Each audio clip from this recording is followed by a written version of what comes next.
check YouTube and then we'll get going, because it is probably time.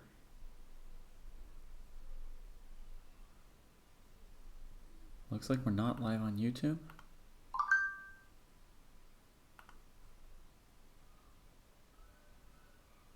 No, we should be live on YouTube. I just can't find it.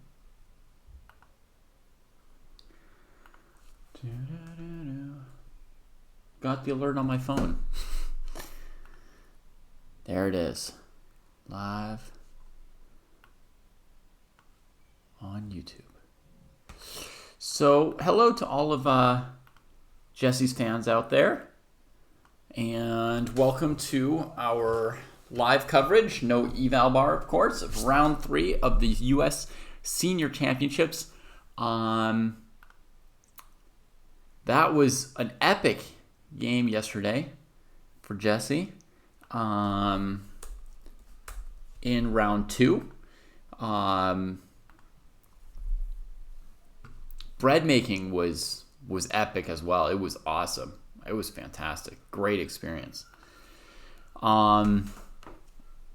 So yeah, I'm sorry that we couldn't go through this 85 move endgame together yesterday. Oh my goodness, that would have been fun.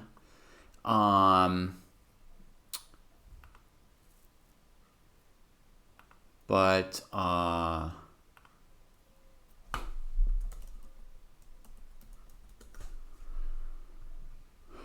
as it was, this morning was tough on like 4 hours sleep. We want to watch events.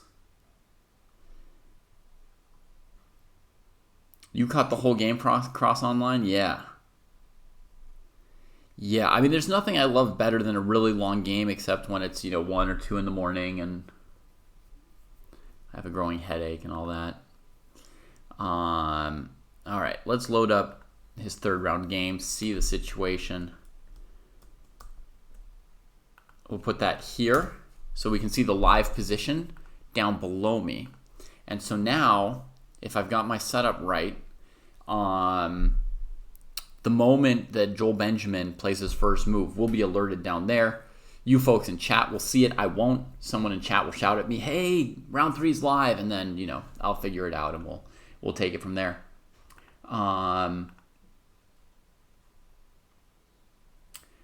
That endgame looked very, very difficult, that rook and pawn ending. Whew.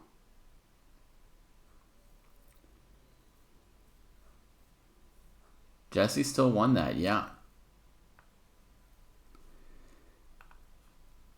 Yeah, that was epic. We can go over some of the moves together in sort of rapid fire fashion. Maybe, depending on how the timing works out. I'm going to try and get a zoom going here as well for Avocado Boy.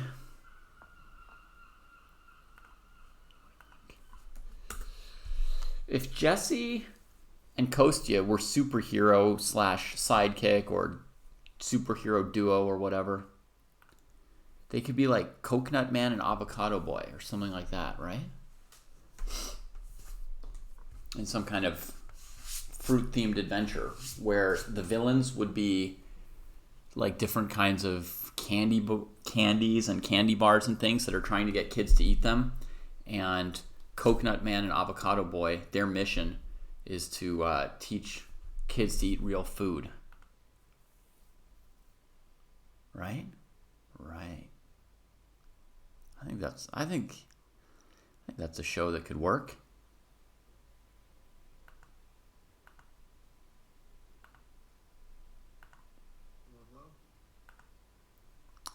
Kostya, I hear you. Hey. Oh, but we don't have a video of you yet. We've got some kind of fancy insignia. It's pretty cool. Oh, what's going on? 1 sec. Let's see. Yeah. There we go. All right. The insignia was spiffy, but you're spiffier. Gracias. De nada, mi amigo.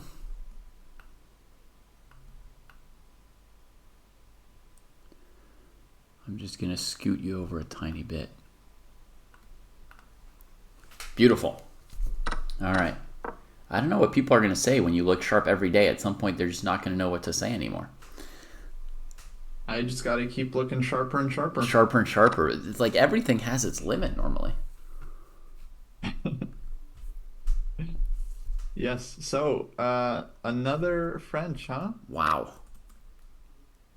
Keep it coming, baby, huh? It's just going to be one of those tournaments. Sometimes I have tournaments like that too. Every game's a King's Indian. It's both colors. But, yeah, okay. It's good for Jesse. I mean, clearly he's been working on these openings a lot. Yeah. Oh, yeah. They're just like, they're asking to get out prepped, Kostya, right? They're like, I know it would be great to be out prepped. Well, this is most likely to do the trick. Yeah, and we have a treat for us because we talked about this line the other day. Yeah.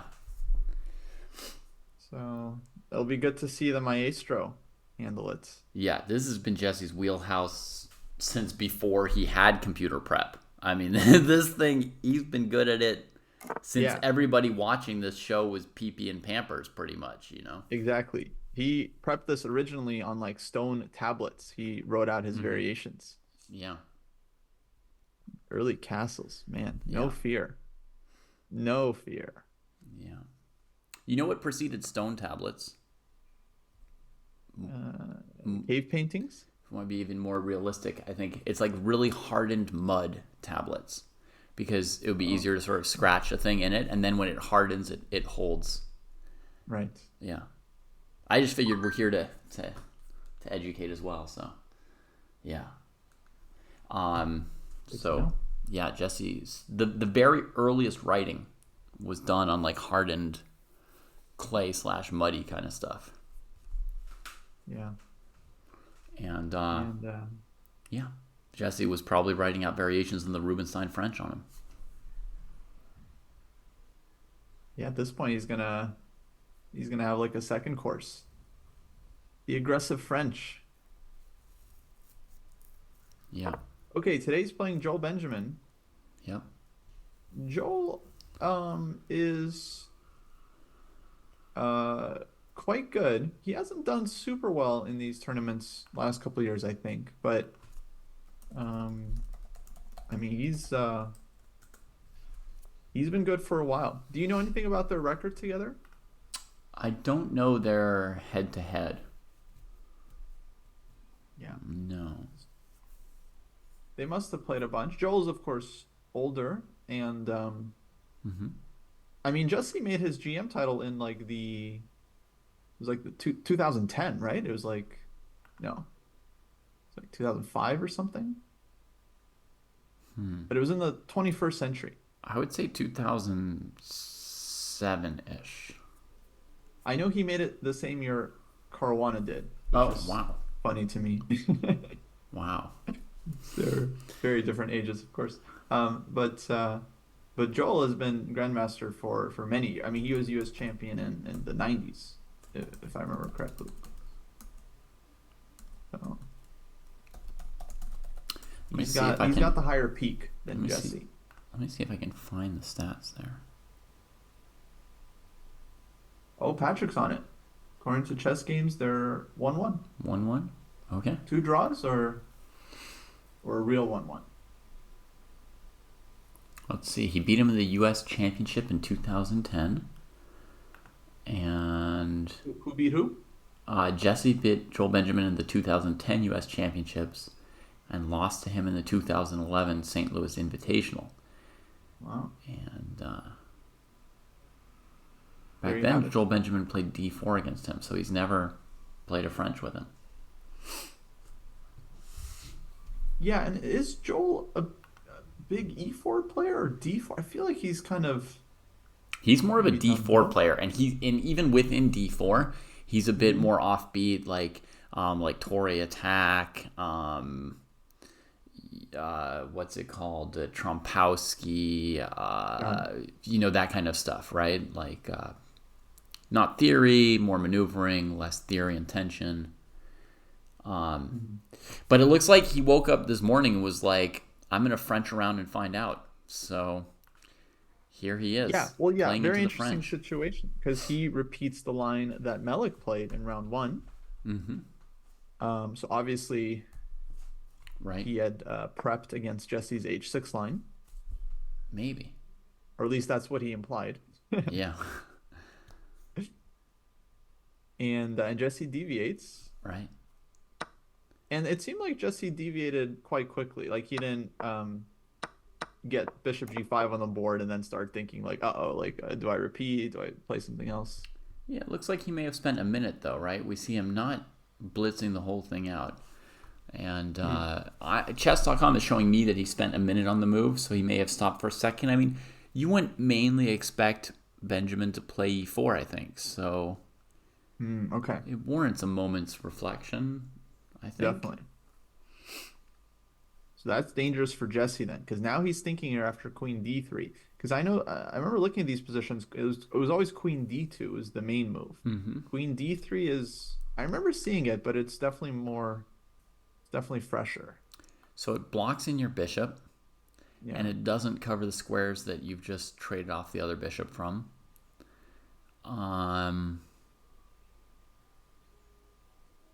Unclear what the advantage of it is. Maybe some kind of checkmate threat on h7 fast, quickly. Yeah, no, I think the idea is to go H4 and one of the knights to G5. Mm-hmm. And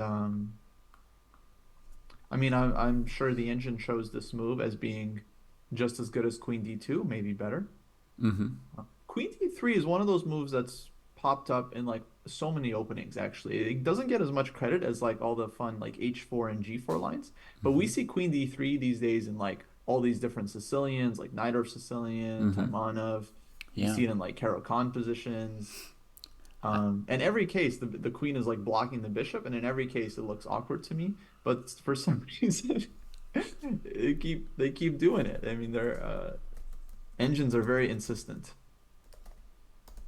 Yeah. I have a weird memory, like that Arjun Erigaisi might have played Queen D3 in the center game. Let me see. He played this game against Yeah, that's another. Yeah, Martirosyan. No, he didn't. He played Queen E3. Okay, my memory was wrong. He played a but weird I center think that is game. a move there So, too. Hmm. is this a burn or is that something different on F6? So I think the burn is when you take on E4 on move 3, but I'm not like a nomenclature person particularly. To me, this has always been the Rubinstein when White's bishop is already on G5 when Black takes on E4.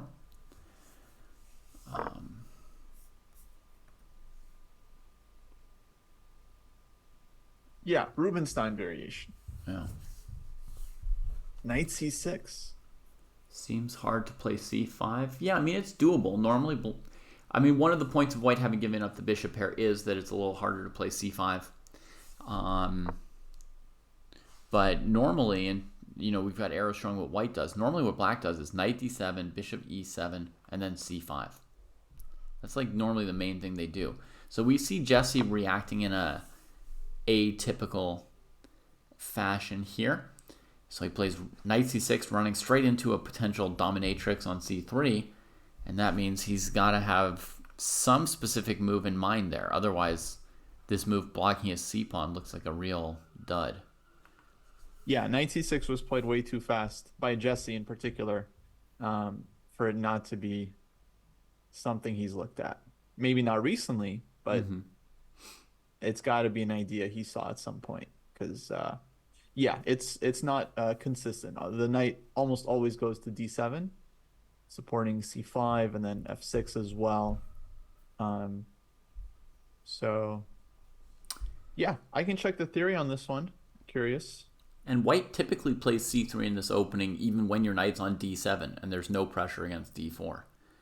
Typically the pawn goes to C3 to help cover the dark square since we don't have a bishop, to fend off the bishop on F6, to keep D4 well protected, and your light squared bishop can move well around a pawn structure of B2, C3, D4. So Knight C6, getting White to play C3, that's a really typical move for White. It's not a bad thing or a concession. So one wonders what the follow up is. In my experience, normally the follow up to knight c6, c3 is e5. Right. Um, but I have yet to understand what he would be doing after d5.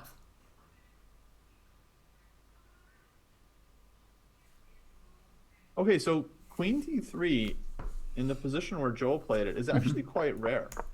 Yeah. Like most people, like I thought maybe like it'd be played recently, but no, people go for Queen D2 recently, and yeah, Queen D2 is by far the main line. Bishop C4, C3.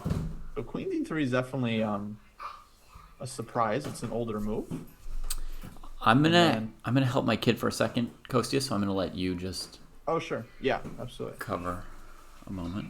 Keep going. yeah, yeah. So I'll let folks know. So Knight C6 is also not the main move. Knight D7 there, the main move for Black, and after knight c6, white's main move is to castle queenside. But there are not that many games there, so it's hard to make a judgment on the theory on this one just now. But again, the fact that Jesse played this quick makes me feel like he should know what he's doing.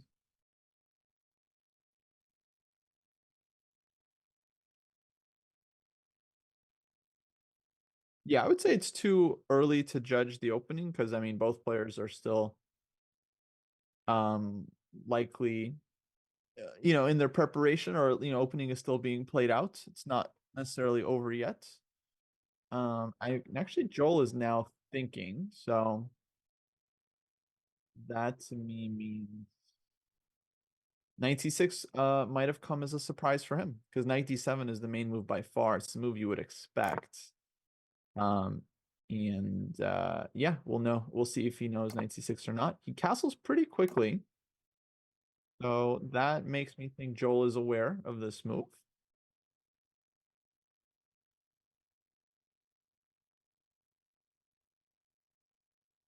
And okay, we'll see how quickly Jesse reacts to this.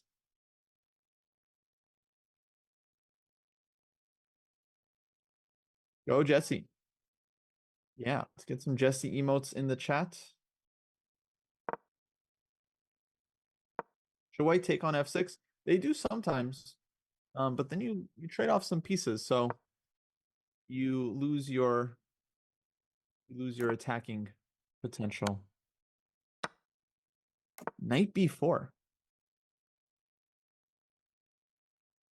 So Jesse definitely still in book. You don't just blitz out, just like knight c6, knight b4. Um, so he's got some idea here.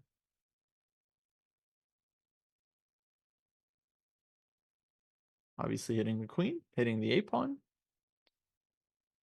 Queen d5 or something coming soon.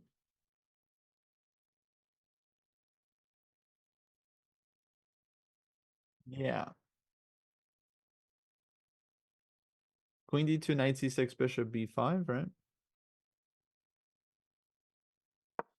But queen b3, queen d5, I don't think works because white can take on f6 with check, and then the knight will hang on b4. So queen b3, I'm not totally clear. Maybe the knight comes back to d5?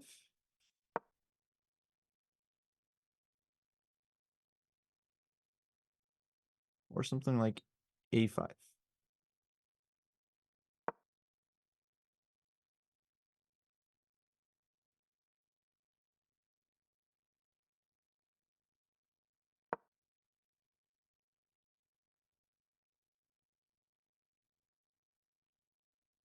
And yeah, I think the knight would have to come back to d5.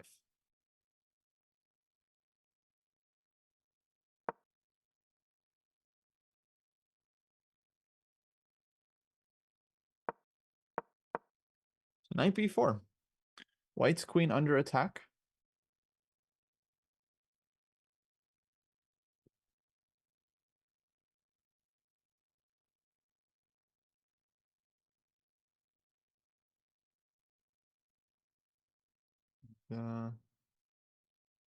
If Joel thinking again. He didn't think for too long on castle's queen side, so I thought, okay, maybe he knows about this, but then he allows knight b4, and now he's thinking. So my guess is Joel's out of book here. Okay. Or he has to refresh. Like, has some vague idea. But vague ideas are often not. Sometimes you can't make use of them. Yeah, it just seems like he would kind of know this one. If he did know it, he would just kind of play it well. Because knight b4, we're now down to like just a few games. Mm-hmm. 5 of them played by the same Spanish player who's rated around 1900. I don't know why he has 5 games in the database in this line, but somehow Wow. there's one 1900 Spanish player, like 5 games. World authority. Yeah, shout out to Juan Carlos Camarero. De la Cruz, de la. He's got to have more than just that. He played queen d2 in most of his games, but he played queen b3 in one game, and black responded a5 in every game. Oh, so he managed to have this. To be the follow-up. He managed to run into knight b4 5 times himself. How did he find 5 people to play this rare variation as black? Yeah. No, I mean, I guess he believes in it as white. Mm-hmm.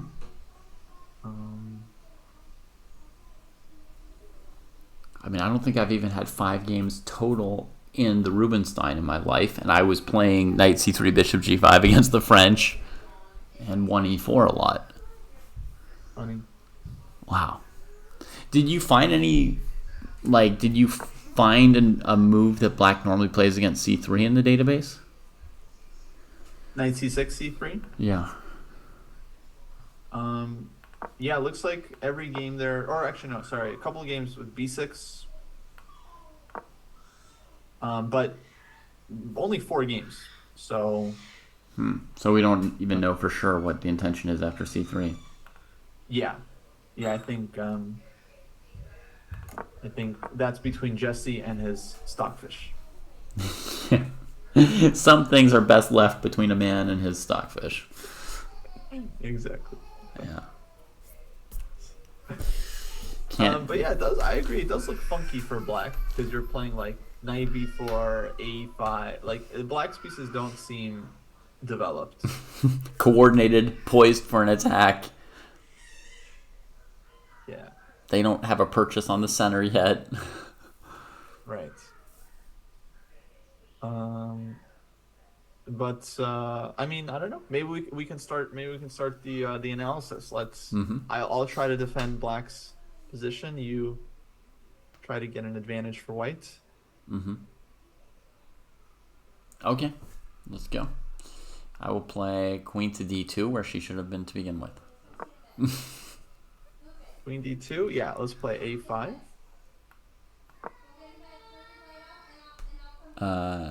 C3.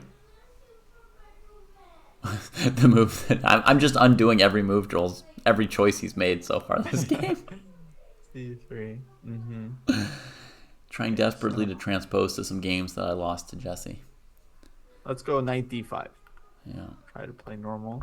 Sure. Bishop to dog 3. Okay, and then let's say b6.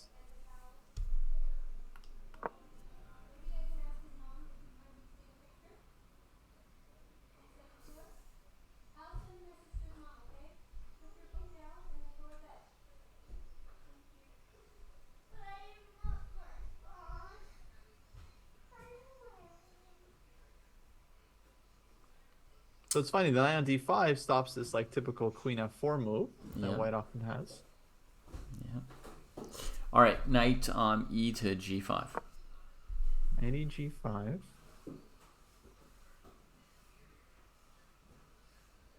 Okay, let's just say h6. H6. H4. H4. Maybe like queen d6. Mm-hmm. Let me know if you're threatening to take my knight. No, that knight's safe. I I'll go check. categorically refuse to take this knight. I'll check But I am you. threatening to trade queens. Oh my god. Check. I was just walking into that queen trade. Never mind. No, whatever. I'll give the check. And then we'll play G3.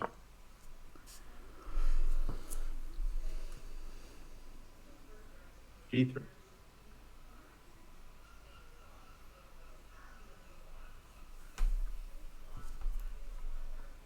Let's see if my two-board setup's working.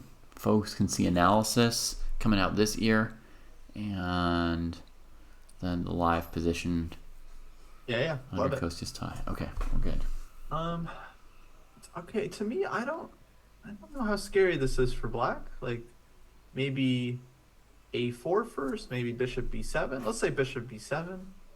Bishop B7, yeah, that's reasonable. Bishop C2.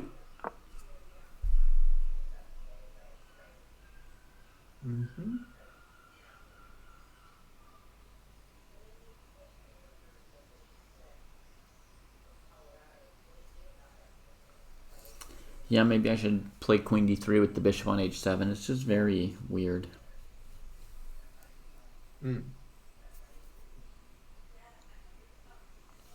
Someone in chat was encouraging me, but it's very risky to play like that.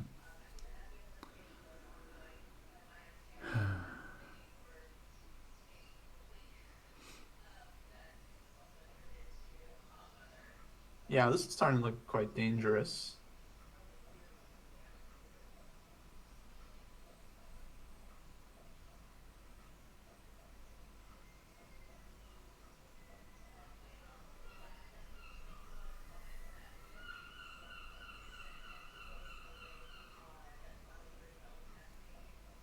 Yeah, Ringo, bishop takes f6 is one of the big main lines here. Yeah. I would think GF6 is the number 2 move, but also played a reasonable amount. Yeah. Yesterday's game was a win for Jesse. He pulled out a difficult endgame. We didn't discuss yet, but it was a good win. I mean, his opening was fantastic. And then he handled that like pawn sack position, I thought, really well. Like, he found this C4 C5 idea that looked really nice. And then he let the guy off the hook, and he had to go back to his roots and win equal rook endgame. Well, it wasn't or equal, drawish right? rook endgame. It was, yeah. He was always better. Up a pawn. He was always up a pawn, yeah. But it was never. It was definitely in doubt. Do you have a sense of what move let black off a little bit off the hook in that game? Yeah, I don't think he should have. Well, he went for this heavy piece endgame with the pawn on b7. I think that was not the best way to do it.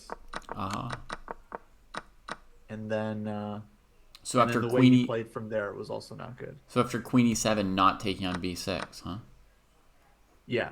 So for example, instead trade on d7 and go rook ec1, and white has rook to c1. I think huge advantage. Yeah, somebody suggested that in chat.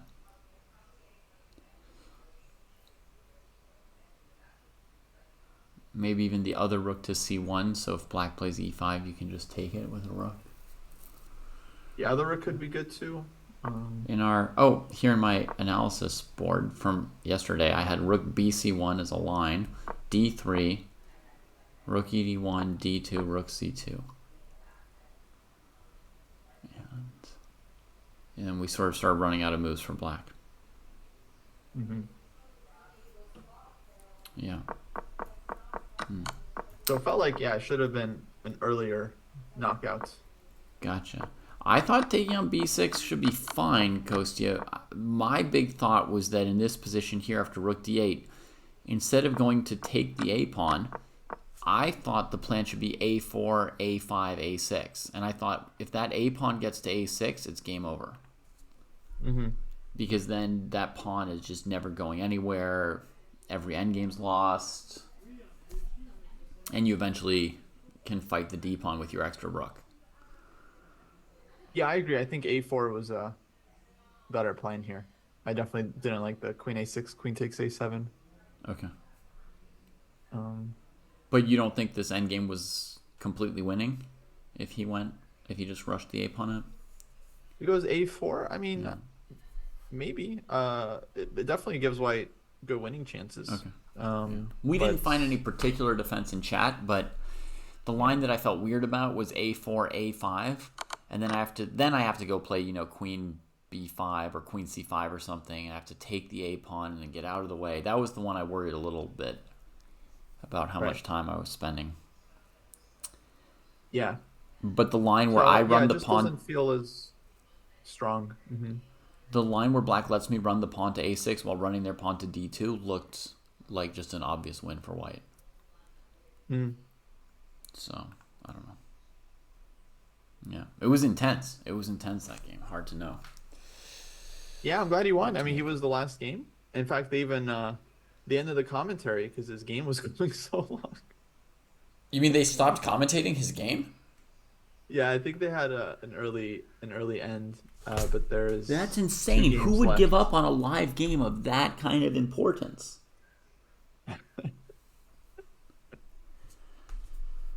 Some people astonish me. Okay, so in the live position, by the way, we've had a trade on f6. So white has recovered the the bishop pair. Mm-hmm. Yeah. And in our analysis, Kostya hasn't responded to bishop c2 yet with the idea of queen d3. No, I resigned this game. Oh, you did resign it. Okay. I mean, I said it looks dangerous, and I didn't want to play anymore. Gotcha. Okay. So we were feeling it was looking good for white. I just thought maybe like it was getting harder to find moves, but you actually meant you're starting to have an instinct that white might be better.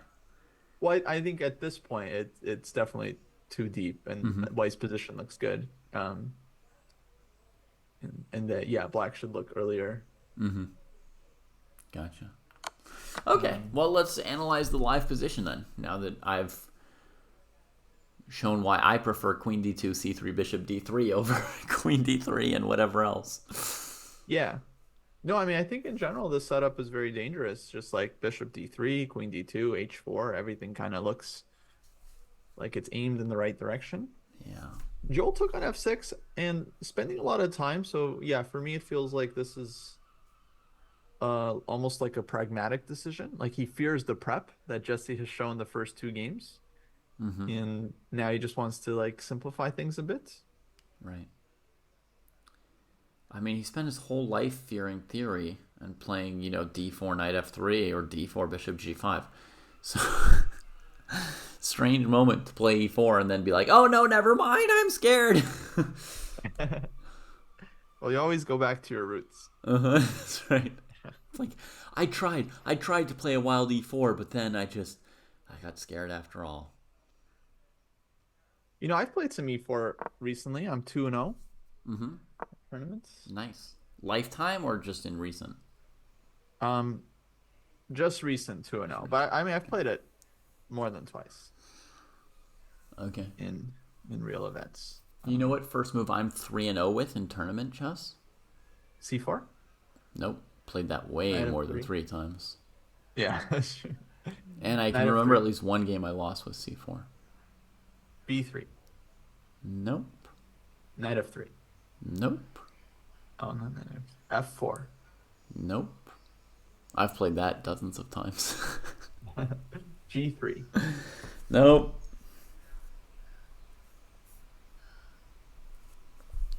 Pretty hard to find. C3. Nope. We're talking about no one for white, right? No one in chat's gotten it either. Yeah, with white. Dang. How many options could there be? I mean, I think most of us know how many legal moves there are on the first move. It's 20. B4. Nope. A3. Nope. E3. Nope. H4. Warmer. H3. Really warm, but no. G4. No. G4 is literally the worst move on the first move. Well, you Okay. said H4 was warmer, and then it's not. All right, knight Yeah. H3 Yeah. has The to winner be. was online encounter. Knight H3. 3-0 in tournament chess. Knight H3. Wow.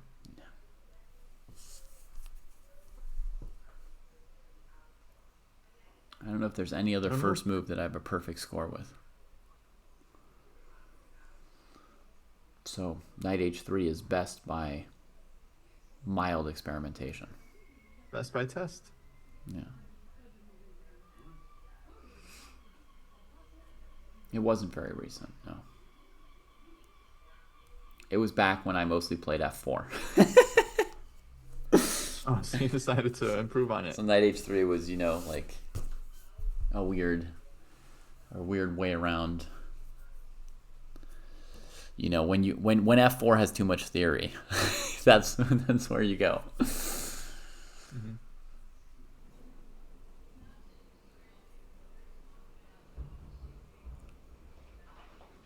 Queen D2. All right. So what do we expect from Jesse?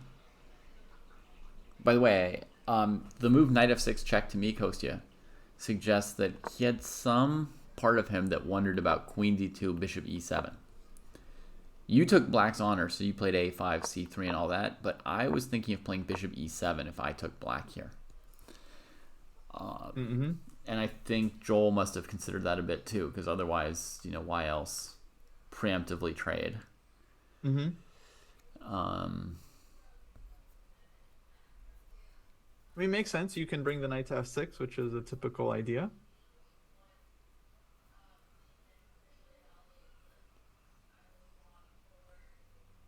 But normally it would get there in two moves, knight D7, F6. Here it gets there in four moves, but one with tempo.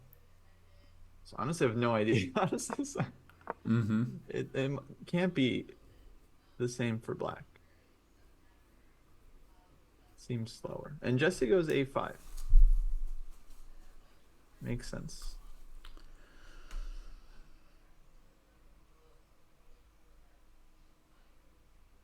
Yeah, it seems safe for black, but I mean, it's still going to be a game. Why we'll put the knight on E5, bishop D3, and Yeah, we definitely get a try to game put here. some pressure.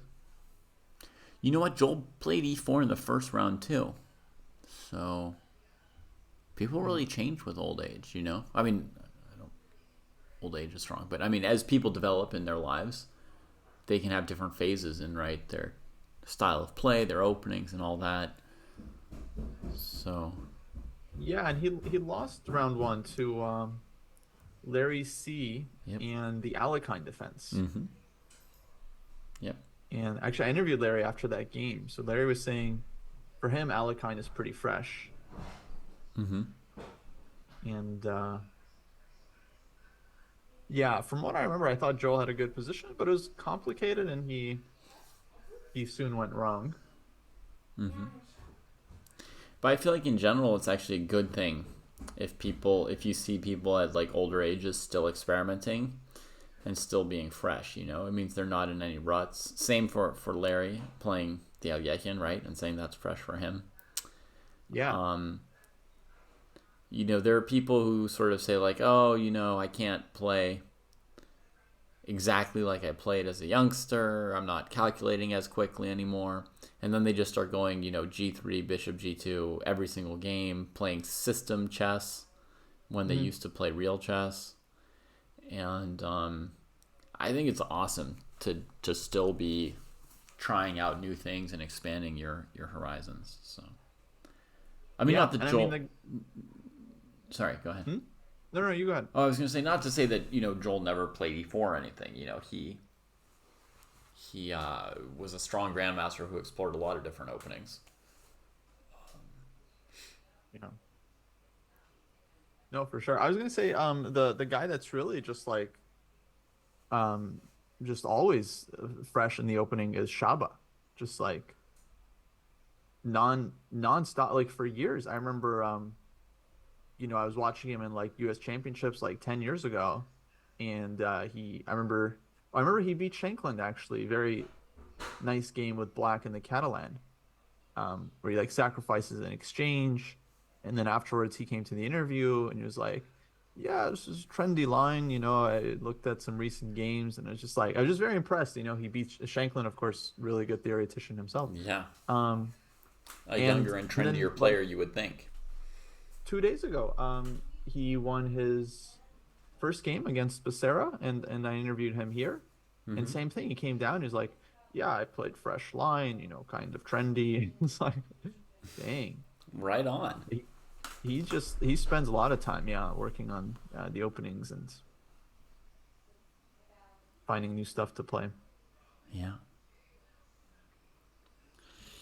By the way, overall, yesterday's results were pretty interesting, right? Because Melik, who I had as kind of my top favorite for the tournament, he lost to Becerra, Hmm. who I thought might be like a fourth or fifth favorite. Um, and Shaba, who I had as like, maybe like a third favorite. He had won in the first round, but then he lost yesterday.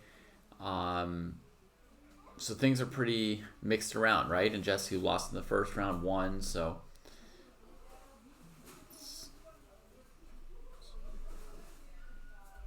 Yeah, no, it was a big result. Becerra won very nice game against Melik.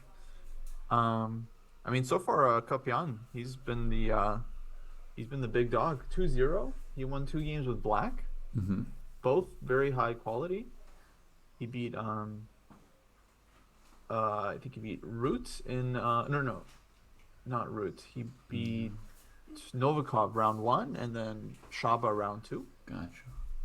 And so So one he's player off to looking an pretty good. unequivocally impressive start.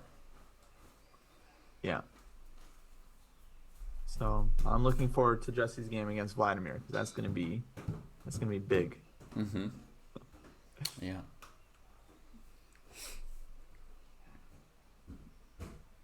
I don't know their pairing, but we'll find out.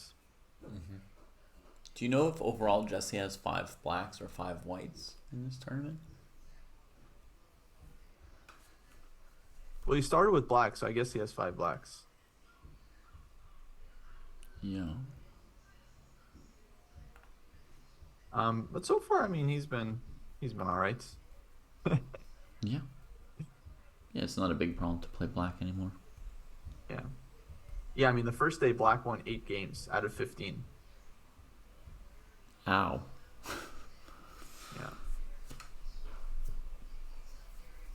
Uh, it happens. Joel is deep in thought. I feel like he doesn't have a obvious path to an opening advantage. There might be a path, but it's going to be, I guess, more positional than attacking, right? Hmm. At this point, yeah, it's definitely a bit of a quieter position.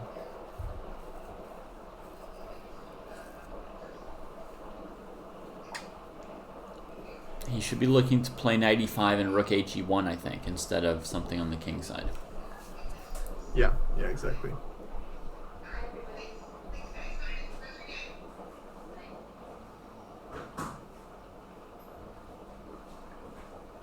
Here's an idea. a3, knight to d5, bishop b5. Or it could also be c3. I don't know which one's better, right? But Mhm. You want to put the bishop where? b5. E5. b5. Basically, I'm encouraging black to play c6, hurting the bishop on c8, right? And I'm preventing-ish. I'm playing against the move b6, right? With the idea of bishop b7. So I'm really trying to hurt that bishop on c8 here. Downside is I'm allowing, queen or knight to f4. Yeah, maybe, I don't know, like rook d8.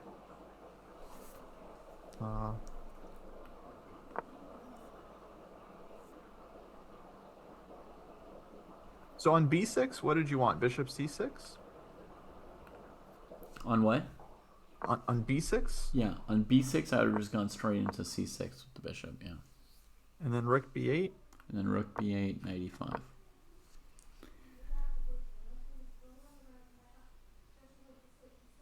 95. Oh, okay. Yeah. I think black's going to struggle there.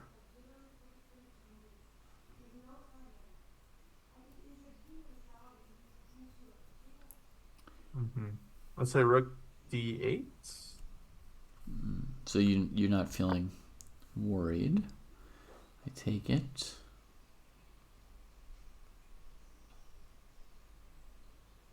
Yeah, I don't quite see it yet. Okay. I'll just go rook e1 then. Just a mildly improving move. No particular point to it.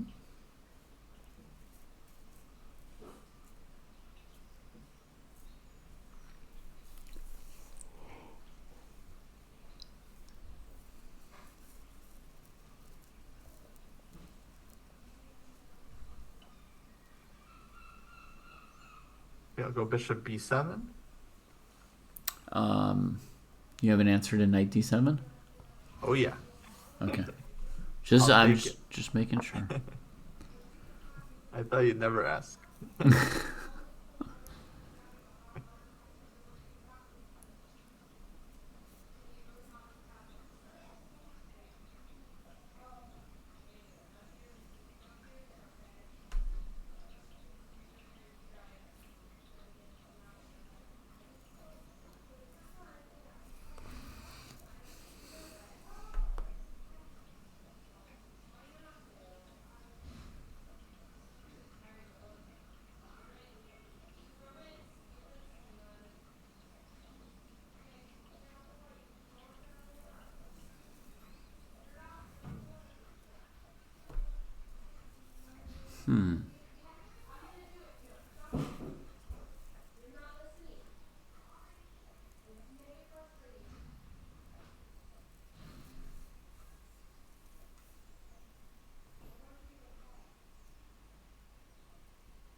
Yeah, I don't know exactly what to do.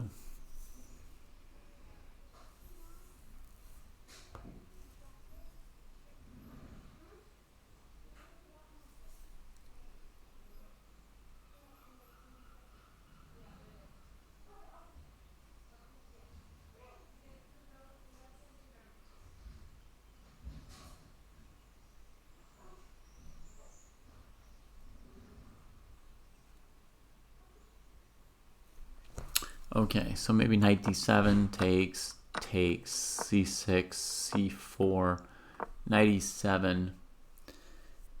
I could have also played c4, knight e7, and then knight d7 and got maybe the same position.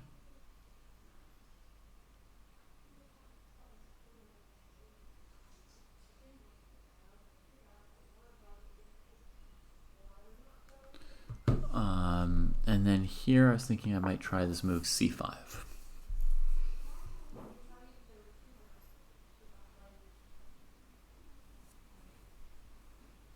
I don't believe it though.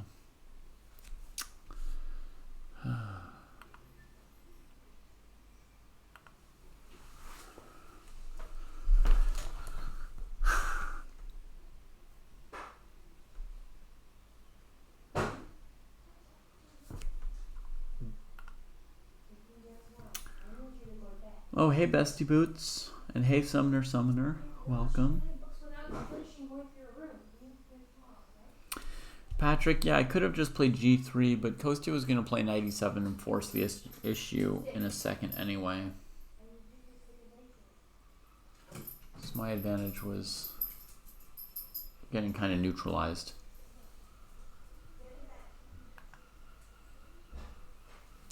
Why not play d5? I don't know, Knightley Salah. I wondered about it too. E5, I'd go rook d8. d5, rook d8? Mm-hmm. You wouldn't take the d pawn? I was thinking about it, but I didn't see why rook d8 is not good. Can't I trade on e6 then? And then the bishop's defended really well? Oh. Well, now I see. I only counted DC, bishop, c6, yeah. Oh, okay.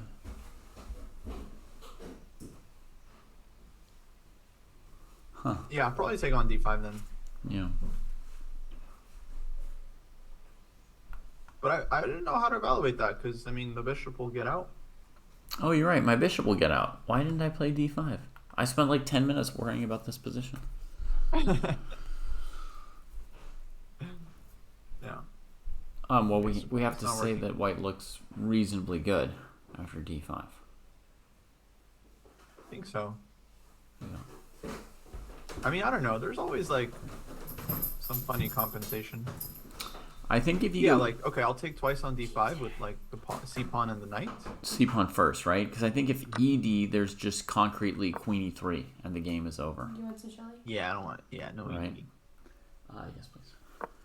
So you'd have to go cd. And then the question is, does white take once more and improve these pieces? My feeling was no. I thought here I might just play like king b1 or something. Or bishop b5, one of those kind of moves.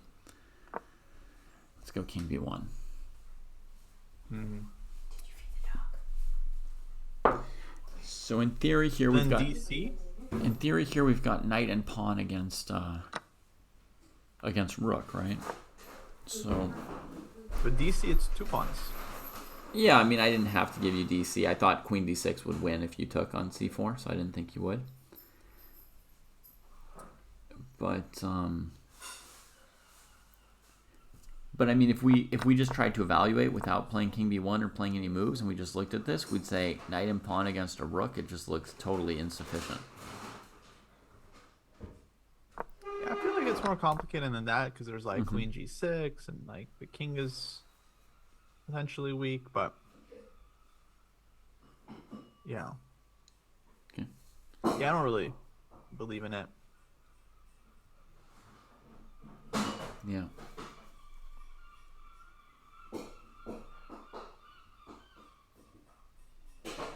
Okay. Well, our analysis might be relevant because a3 has been played by Joel after considerable reflection. Yeah. This is not a very impressive move to spend 15 minutes on to me. Like, this is the kind of moment where KGB yells at Jesse, or Jesse yells at me, or I yell at myself. Because, I mean, it's like, what's the big deal? You're playing A3 or C3. I mean, who cares? You could spend 2 to 5 minutes on this move, but what's the big deal? Mm-hmm. I mean, there's always stuff to think about in chess, right? I mean, there's no position that you couldn't think 15 minutes on if you really wanted to, other than some recaptures and so forth. But, I mean, this is just not one of the, 4 most important moves of the game. So it just can't get 15 minutes. Well, they have a lot of time. Yeah. They'll need a lot of time, right? Their opponents are good and are going to ask them, dozens of questions over the course of the game. Yeah.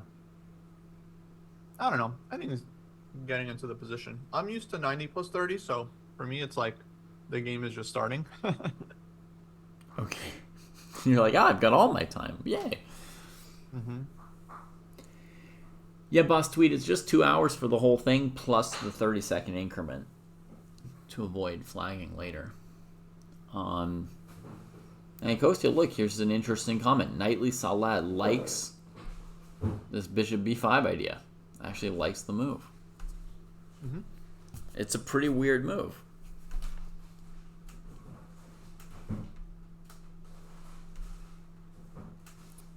Yeah. If black's a pawn were on a7, I would play a6 and say that move really sucked, David. And even here, some people might be tempted to play c6, bishop d3, b5, and also say that my move sucks. Mm-hmm. I don't really like c6 though. I mean, yeah, you're kind of launching stuff at white's king, but the bishop on c8 is going to be a question for a while.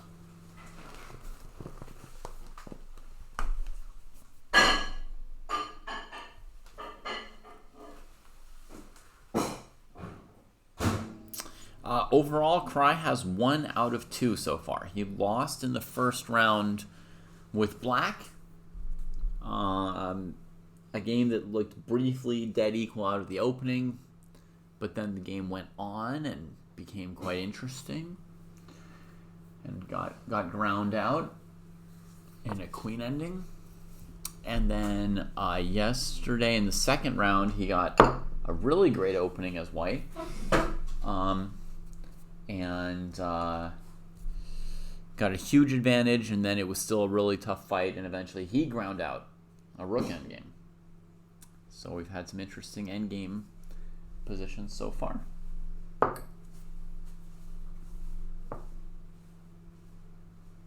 And yeah, his opening prep's been really good so far. He's been ahead on the clock and just bashing out moves way beyond how much I would ever know about any opening. I mean, I don't think there's any opening in which I'm as well prepared as either of the games he's played so far. Yeah, he's had good prep. And today I feel like, not sure how much was prep, but he certainly won the opening battle. Just in terms of the time usage. Mm-hmm. All right, we get a very normal move from Joel, bishop d3 here. Yeah. Always have to wonder about knight f4 and queen f4.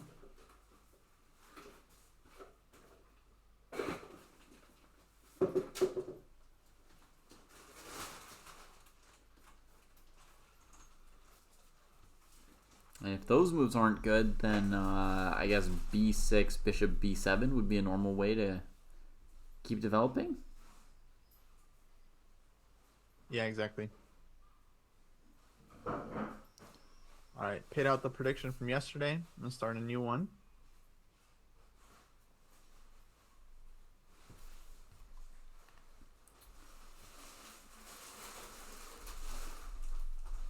Mr. Yetiface is asking about swapping off the queens with queen f4. Is that a good idea for Jesse? To me, it looks pretty plausible, Kostya. Yeah. Yeah, queen f4 is going to be the next move I tried against the bishop b5 thing. Mm-hmm. Yeah. I mean, black's obviously just playing with their two pretty pieces, which is not Jesse's style. Yeah. But the position is pretty slow, so I feel like you can give some tempi. I mean, he might be... Yeah, there's not that many pieces on the board. He might be upset to hear me saying that you can give tempi if he ever watches the reruns, but I feel like this is a position where tempi are worth relatively less. There's not a lot of threats, not a lot of weaknesses, and of course not queens on the board, so a little bit calmer.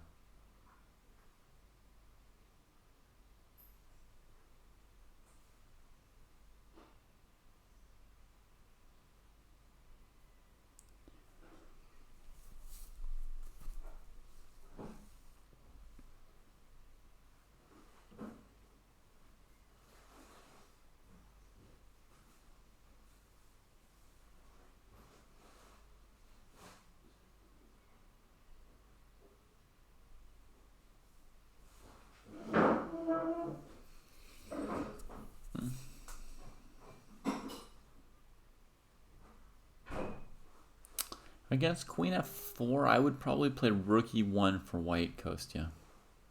Mm-hmm. You too? Looks normal. I was thinking about c4. Mm-hmm. Okay. What's your plan against knight f4 then? Yeah. Bring the bishop to f1. Okay. And you're happy to have the rook on h1? No. Happy enough? You're going to play g3, bishop g2 or something? Yeah, but I don't think it works because b6, g3, bishop b7. Not in time. I was just saying this is what I was thinking about. I'm not saying this is good. Yeah.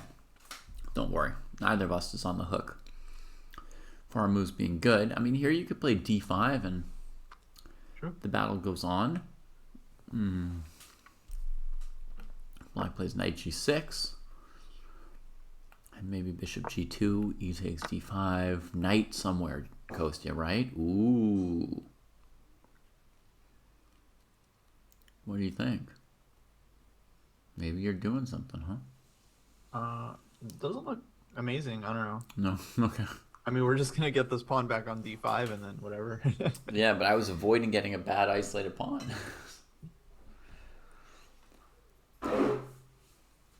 Wow. Yeah. These cherries from the trash are really quite good. Yeah, you true. Other stuff too. I shouldn't have put them in the trash. No, only 2 are bad out of the whole thing. It looks closer.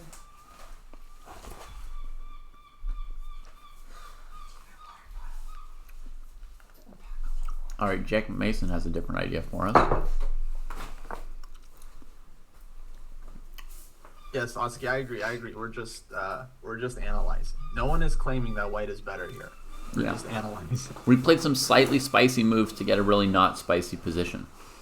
And now we're going to try c4 again. And this time we're going to try and move from chat. Jack Mason says, maybe put the bishop on e4 straight up here with the idea of knight g2, knight g5. Yes, this one I didn't like f5. Yeah, that looks reasonably playable, that knight g5 move. But f5, we could potentially lose a pawn in this line. Yeah, exactly. Yeah, feels like a pretty high probability that we'll lose a pawn here. So we'll have a lot of positional trumps, but it's an endgame. I don't know if we're going to give a pawn here. Okay. So now I'll show my move. Rook e1, queen d2, rook d2. And I don't think black will even play knight f4 against my move because I just play bishop f1.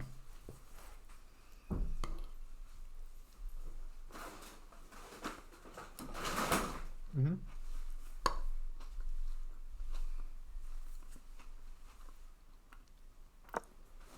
Abdul even wants to play back. b6 still, they say. g3. They play bishop b7 like I didn't see it coming. I put the knight on e5 like I did see it coming. Their knight heads back to d5. Yeah, then after bishop g2, they're worse. Maybe knight g6. Maybe knight g6 would be more of what they want. Yeah. Everybody in chat confirms that's what they wanted.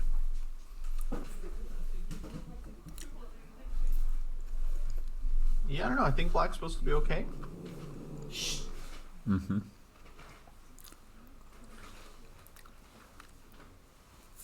On rook e1 though, okay, Jesse played rook d8, so he's decided he's not going to be a Tausch machine today. Yeah. So he's I was not. gonna say, on rook e1, my instinct would not be to trade right away, but Yeah. just like go b6. And... Yeah, rook e1 is kind of, in my opinion, discouraging you from burning a bunch of tempi like that. Yeah. Because, I mean, it wasn't disastrous what you were getting, but it was, I think, mildly better for white. Just a little nagging, like, you know, certain players wouldn't be happy with their lives in that endgame. No, it just doesn't make sense. I mean, we spend this time to bring the knight from d5 to g6. And then we give white this g3 move. Mm-hmm. Yeah, So. exactly. Okay. So Jesse decides not to be a Tausch Machina and not to just play with the pretty pieces until you've traded them all off and have nothing left. He gets another piece involved. But it's still like a slightly fancy move or a slightly highfalutin move, right? Because he's not directly answering the issue of the c8 bishop. Mm-hmm. He's trying to do something a little bit funky and cheat his way into a good position. To my mind. Yeah, he's looking for some play on the d file. c5.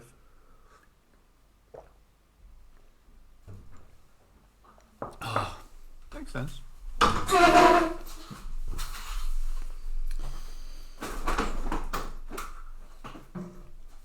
Old man position, says Jacob Egger. I mean, this is a typical French position. It's got to be in your repertoire, whether you're old or young, I think. We have not talked about the idea of rook b8, b5, b4. It's super aggressive, and I don't expect it, but... Oh, maybe we could cut it off at this, Ishan. Rook b8, queen takes a5.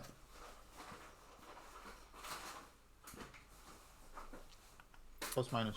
That would hamper the attacker.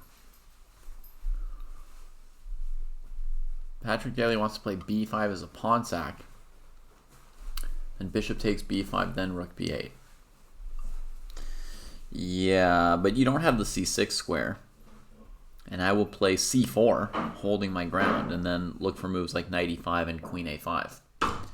So I don't believe that sack either, even though I'm usually pretty cavalier about giving the pawns.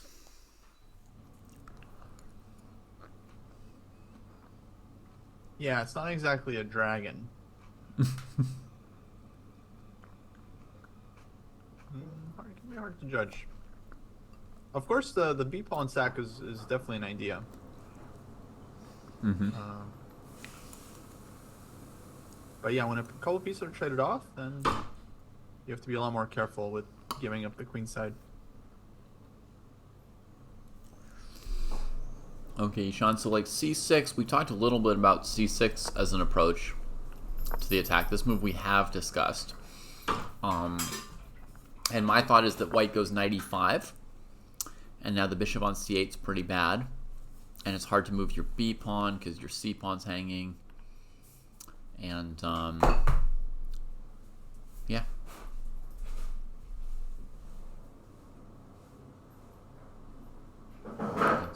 That's kind of my general feeling about c6. And even if I didn't interfere with c6 and b5 and b4, I think you'd have issues with that bishop on c8 and that pawn on c6. So there's some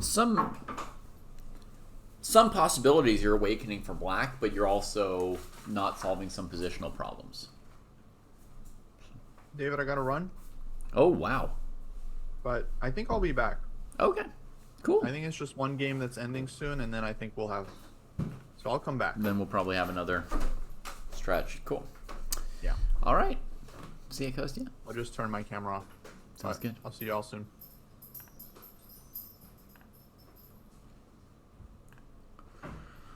Okay, so we're on rook d8, which Benjamin has answered relatively quickly with rook e1. So just a logical, clean move. This is exactly the kind of move that I often play quickly in my games. Just, I'll just put a piece on a good square and show me c5 or e5 if you really think you have them. I know the panda is Grandmaster Josh Friedel.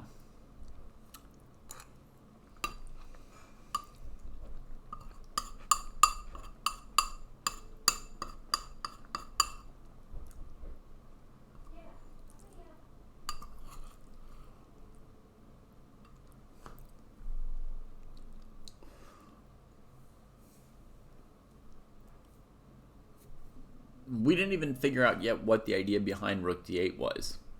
And Joel's already played his response. Try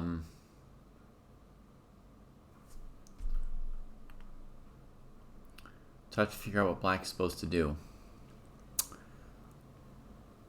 Fair enough. Fair enough. I mean, one thing to do is to just, go queen f4, trade pieces, and you don't have too many weaknesses. You just keep playing. Another thing to do is b6, bishop b7, just coordinating your pieces, and then eventually c5. c5 is the main plan for this pawn structure, period. And although a5 is weird, I don't know that there's like a hard and fast reason why Jesse couldn't play for c5 at some point anyway.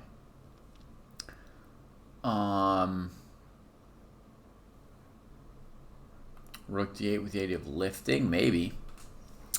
Jesse's played bishop d7 to tuck the bishop on e8.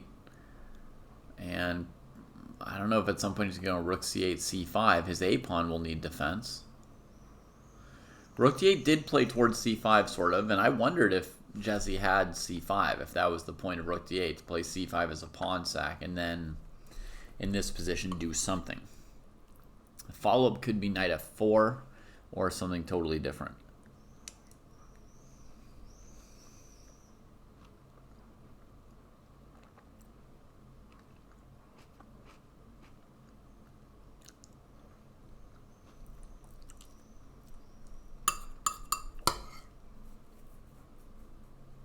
But I wasn't I wasn't convinced of this in any way. I was just wondering about it. Okay, Liart points out knight f4 is completely off the table. There's bishop h7, GG. Which means black doesn't have knight f4, and they have to watch out for possibly c4, making the knight move, and then bishop h7. So black sacked a pawn and now has to play some kind of defensive move. So, yeah, c5 looks wrong. So he plays bishop d7. Now, one reason for playing rook d8 is that if he'd played bishop d7 here, white could go knight e5, hit the bishop, and then if you tuck your bishop, the rook is stuck. So you could do it if you don't care about bishops versus knights and you just want to go rook d8 and defend the bishop in case of knight e8. Then it wouldn't really matter, the move order. But anyway, he played it this move order. Some folks in chat think maybe he will go b5, b4 now without a pawn on c6 and with the bishop having a little more scope, in other words.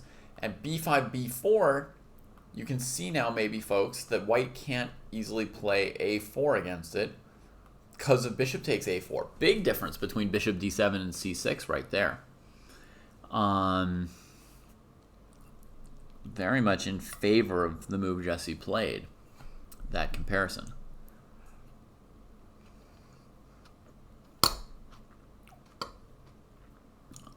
There was no episode of Dojo Talks today.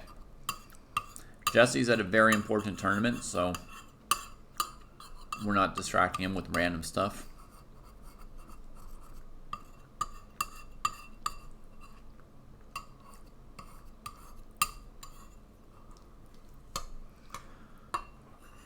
But, as soon as the tournament's done, we'll do some more episodes of Dojo Talks.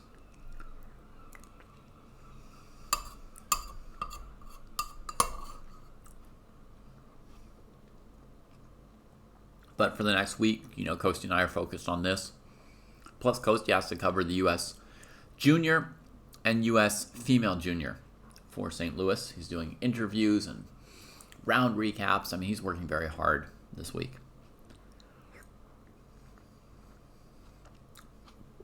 This is the first U.S. Senior Championship Jesse has qualified for, yeah. First time playing it.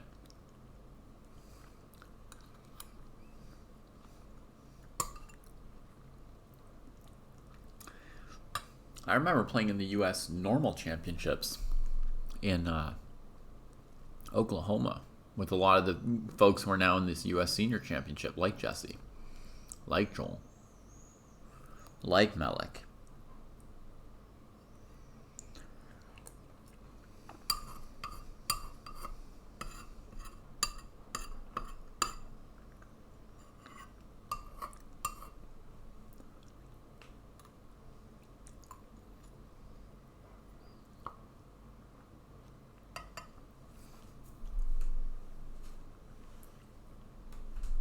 Yeah, Ben Feingold was playing there too.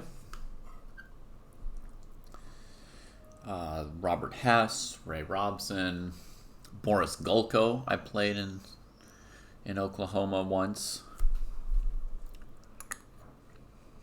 That was nice to play him. He's now a legend. He was a very strong player when I played him. He beat me. Quite a nice game. Very interesting.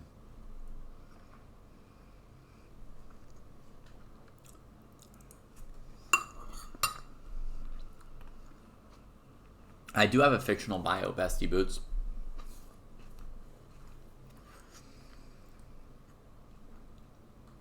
My partner went on ChatGPT when it came out and said, tell me something about the chess career of David Pruess.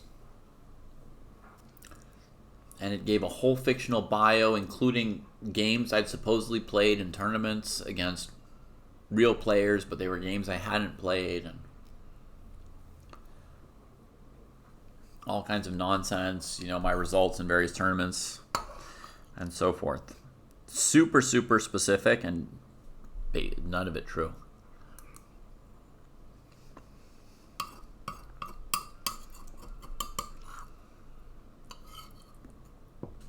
Well, Jack, have you told Grandmaster Hess that?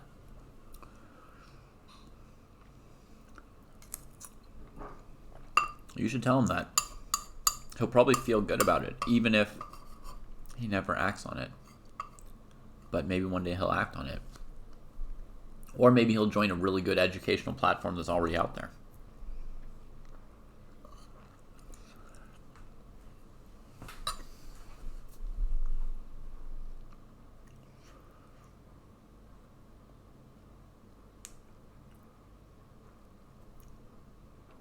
I don't think that's dubious at all, Oski Boy Boy. To me, b6, c5 is the number one plan for black in the structure, period.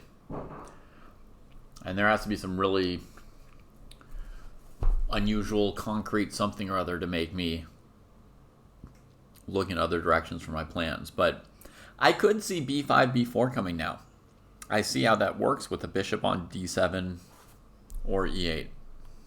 I can see it.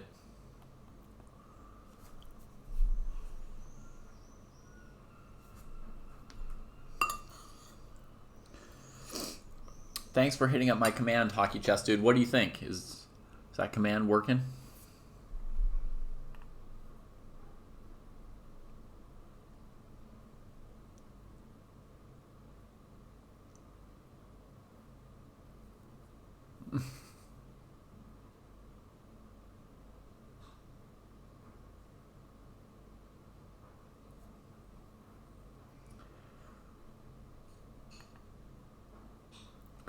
Abdul says c5 is a wrong break with white's heavy pieces ready to stop it. I don't think white's heavy pieces are stopping it. They're well placed to, you know, be on good squares when black plays c5, but I don't think they prevent the move totally.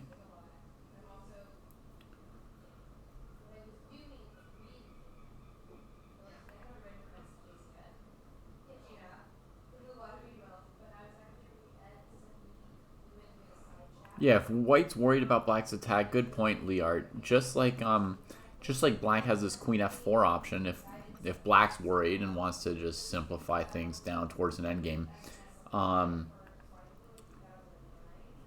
If black goes b5 and white's like, oh, I don't know how to deal with b4, white can go queen g5, checkmate the queen, and get the same endgame as if black played queen f4. So both players can opt into an endgame whenever they want to. So partly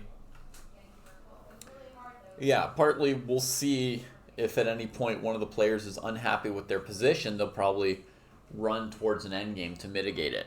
Both of them will probably feel more comfortable, I would guess, defending a slightly worse endgame than a slightly worse middle game where they think their king is under opposite side castling attack.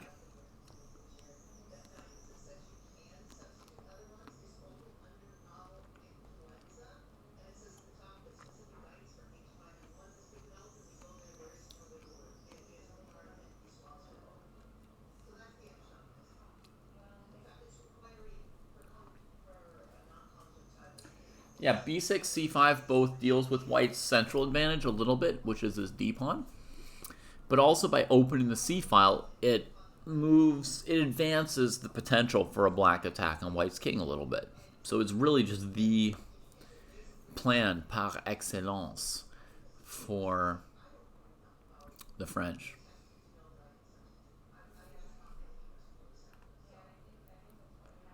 That neither of them has gone for the queen trade option yet shows that they're both tempo fiends. Neither of them is willing to give up a tempo just to trade the queen. That's what it says, Patrick. They're both feeling reasonably confident, but they're tempo fiends. You know, white's not playing king b1 to avoid queen f4. White's not wasting a move on queen g5. Black's not wasting a move on queen f4. I get the feeling like they're both tempo fiends, and they're both reasonably comfortable with the position they have, so they're not feeling any kind of fear or anything approaching panic yet.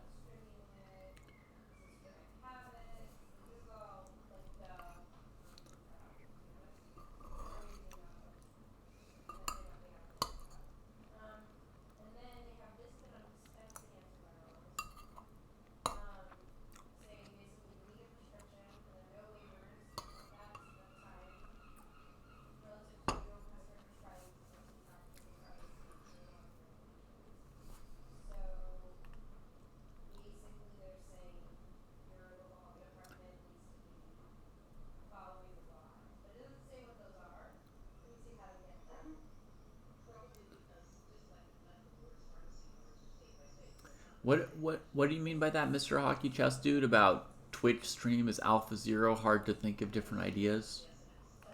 What does that mean? And Murphy's saying it's unfortunate? What does that mean? What's going on with Alpha Zero?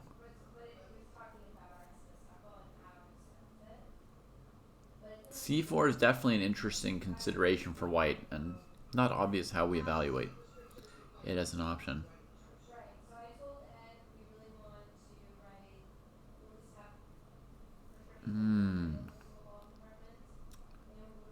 I see Murphy.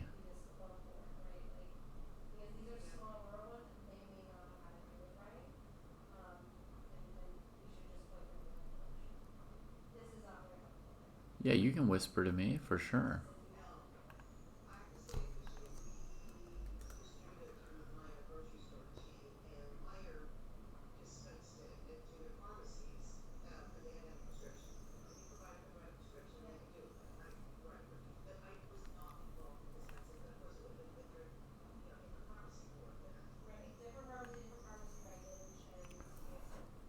You might want to go king b1 first, Oski, and then go for some of that stuff. Then maybe try c4 at some point.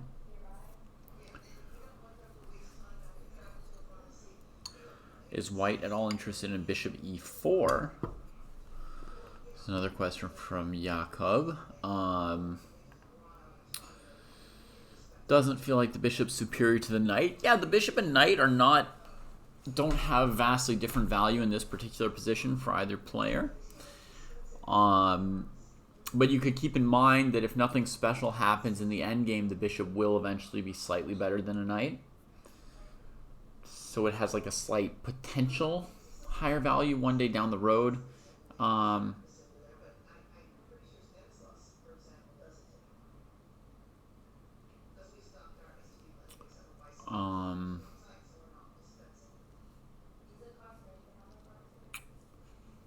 But, I mean, bishop e4 doesn't oblige us to take either, right? We just put the piece there, and then we've got options from there.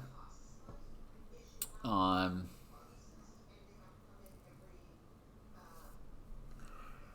mean, king b1 is certainly a very natural move here. What else is a natural move? Knight e5. You know, knight e5, bishop e8, and then playing g3 and f4 maybe.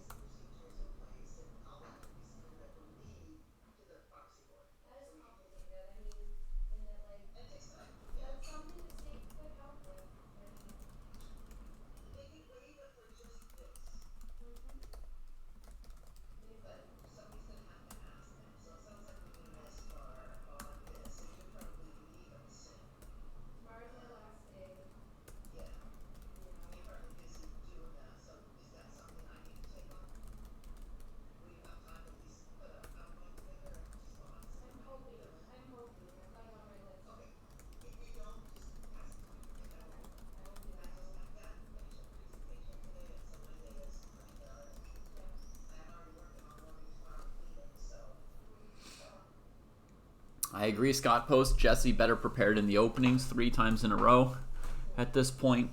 Very noticeable. Yeah. Against this King B1 idea that a few of us have suggested, Driven says, I wonder if it might be too slow because of B5. So if we want to play C4, maybe we just have to do it now, right? Before Black could play B5, if Black's ready to play B5 on the next move.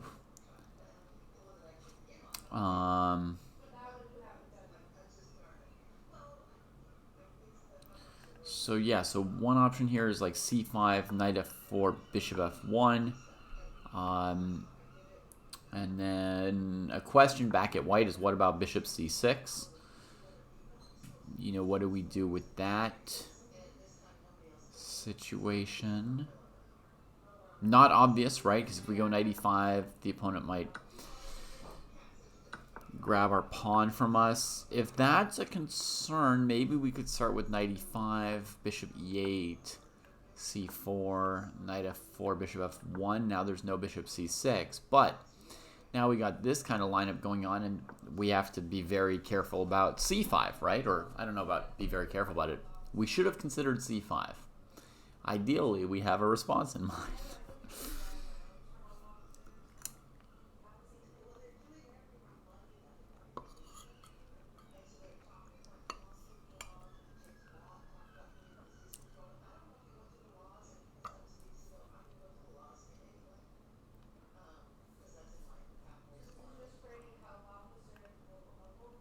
So then next, we've got the simple suggestion, right? Knight E5, Bishop E8, G3.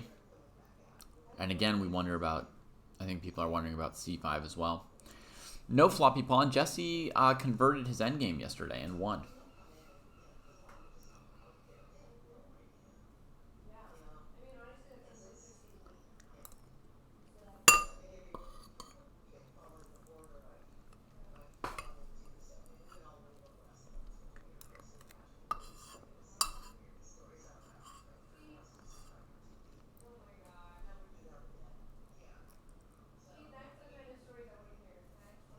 Oh, I didn't look. I looked one move not long enough, Liard. Alright, what's happening? What's the action? Ooh! Alright. You haven't missed much yet. Okay, it looks like 2 moves have been played. Yeah, you haven't missed much. Nice. Joel is kind of tanking. But we, as a collective, have advanced our analysis quite a little bit. We've understood that maybe Jesse played Rook D8, so against Knight E5, he could play Bishop E8. And we've understood that Bishop D7 might give you a much better version of B5, B4 than a move like C6 does, because your bishop's also maybe stopping A4 from White to keep the area closed. Uh-huh. And meanwhile, you know, your bishop just seems to be much better there than on C8 with a pawn on C6. So B5, B4 looks pretty reasonable. We've also figured out that if either player wanted to, they could each trade queens. We'd mentioned Queen F4 before, Kostya, but White also has Queen G5. So if either player really starts threatening the other player, you know, if White gets worried about B5, B4, White can just go Queen G5.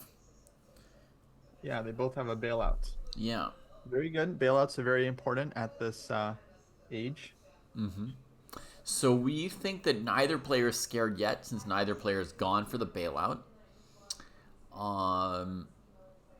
But it also seems like that puts a real damper on any chances of the game exploding, right? Because as soon as one player gets nervous or starts to feel the position's not promising, I mean, they can pull the cord. Yeah. Jesse, of course, can always play H6. Mm-hmm. And then look at his opponent. Right. It's like, you're not getting out of this one. Right. But That's true. I don't know if that's good. I think it's Good not chess very or not. desirable, but yeah. Could be done. D7. And Liart just gave us... 95 bishop e8. Was that played? No.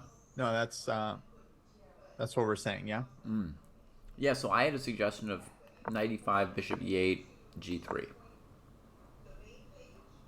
Right. Just a real, piano approach from white, but I'm just trying to improve my standing in the center a tiny bit. I want to play f4 and then maybe put my queen on f2, my king on b1. Just little stuff. Yeah. But, maybe black goes b5, b4 and savages me while I'm looking at little positional thingies. And we had another variation that seemed sort of important that went c4, knight f4, bishop f1, bishop c6. And at first, I thought this looks not good for white, like problematic. Mm-hmm.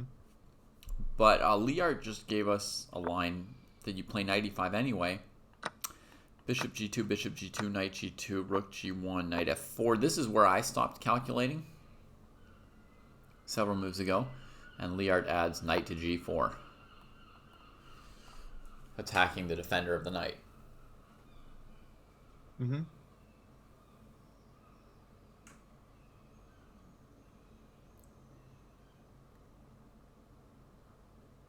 Which I didn't see, and obviously doesn't give black a lot of options. If the queen goes to f5, there's knight h6. So now apparently we're looking at queen takes d4. Yep. Which is a real nice sneaky poo move.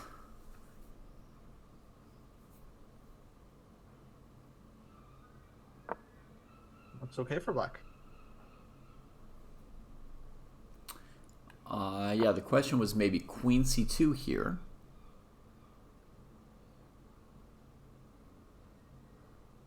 Just knight d3, right? Queen c2 is a real vicious move. Okay, Kostya's got knight d3. Whew.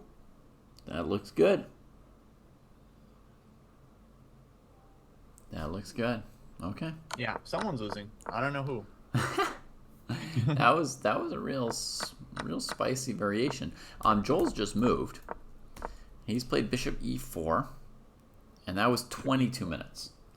I think these are just classic examples of moves that are not worth that much, Kostya. 20 minutes is a lot, yeah, for this move. I mean, now he's spent 15 minutes on a3 and 20 minutes on bishop e4. I mean, these are just random moves, and the whole game is still left to be played, right? I understand if you're in an unusual opening, your opponent plays something new to you, you might need to take stock at some point, figure out what you're doing with your life. But this is just, dumping excessive time on a position where probably within 1/10 of a point in evaluation are bishop e4, bishop f1, knight e5, king b1, and c4. It's just, it doesn't matter too much which one you play.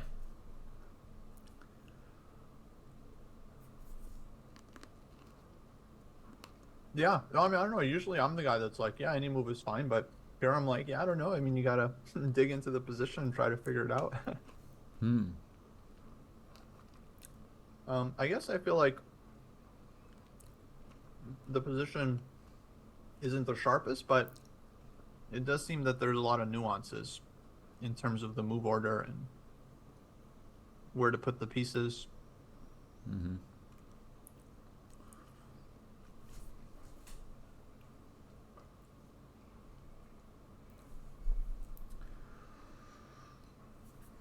I don't know. A lot of times the intuition suggests something and then you have to spend 20 minutes to just justify and it's eventually come back to your initial thoughts. Mm-hmm.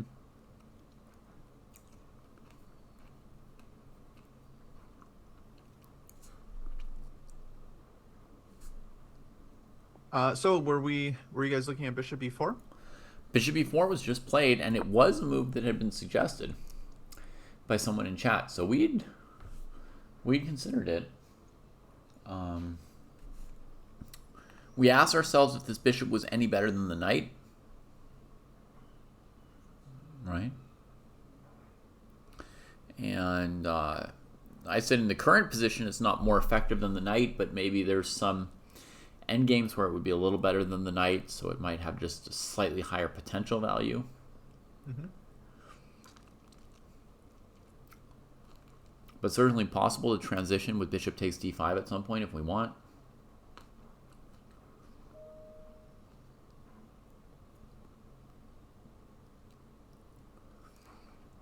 Yeah.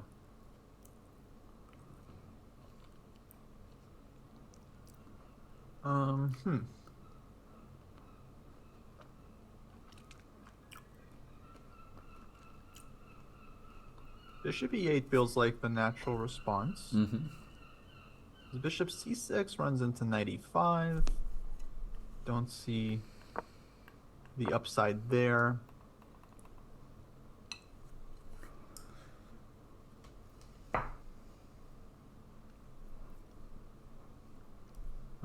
Yeah, I'd expect bishop e8. Mm-hmm. But is c4 a problem? Right, so it's a bit concrete here. c4 can be a thing.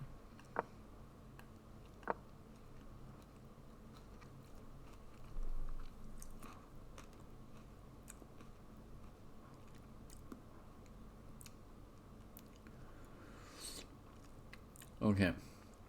Knight b6? Yeah. a4 and c4 both look a little bit weak. I'm actually encouraged as black by this. Feels slightly loose. Feels counter-punchy. Yeah, I don't like this for white. So no c4. Maybe you can do something else.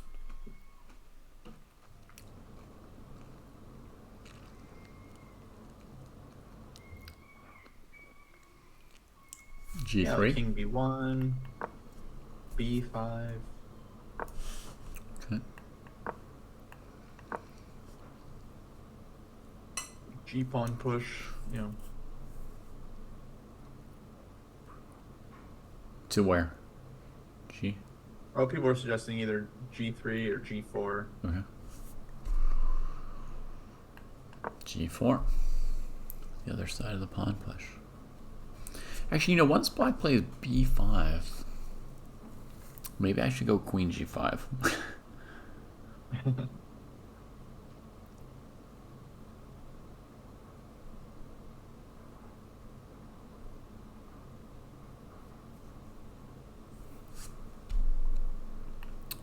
Yeah, I might go queen g5 once black plays b5.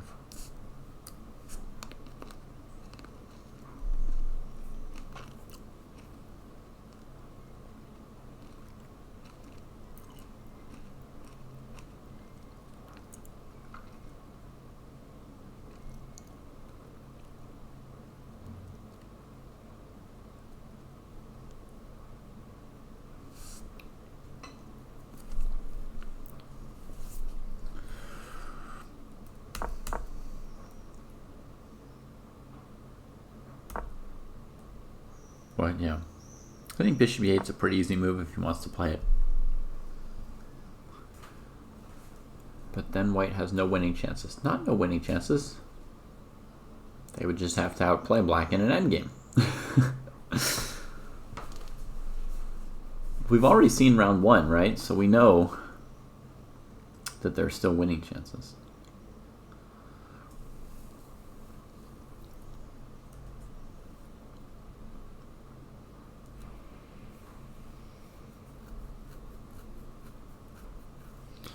Murphy's with me on queen g5 in that line, thinking it's time to hit a panic button. I also feel like b5 mildly helps white in the endgame, so I'm a little bit happier to play queen g5 than before Murphy. Like, I actually think that b5, that's the side of the board where in an endgame white kind of has potentially a majority, a weak square on c5 and stuff. So if black plays c5 dc, then the b5 move has made it a little bit easier for white to progress with the pawn majority.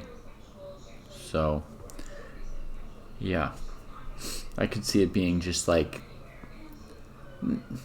not anything to like a computer, but to a human with human technique. Maybe just a few scenarios that could go wrong in the end game. Mm-hmm.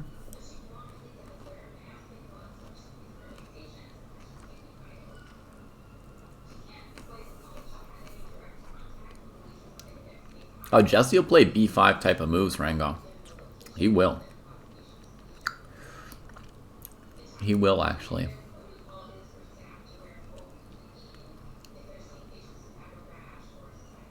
He's a counter puncher.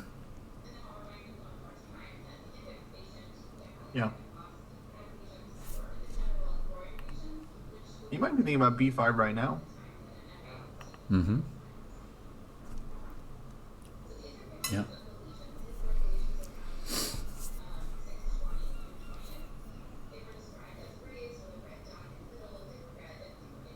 Yeah. b5 right here, that might encourage white to trade on d5 and play knight e5.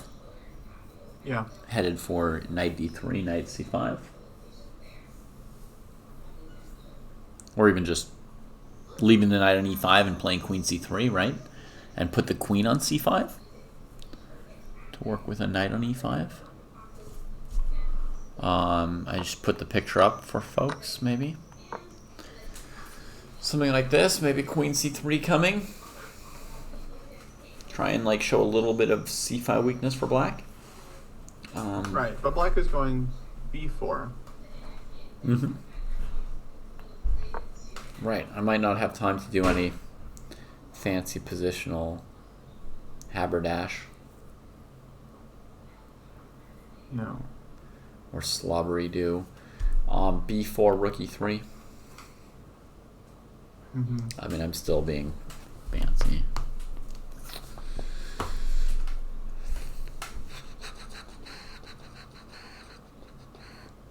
Yeah, I mean, I have a very natural bias of like bad bishop, good knight, bad bishop. Mm-hmm. So I don't know. Like to me, okay, at first glance, I like white, but Mm-hmm.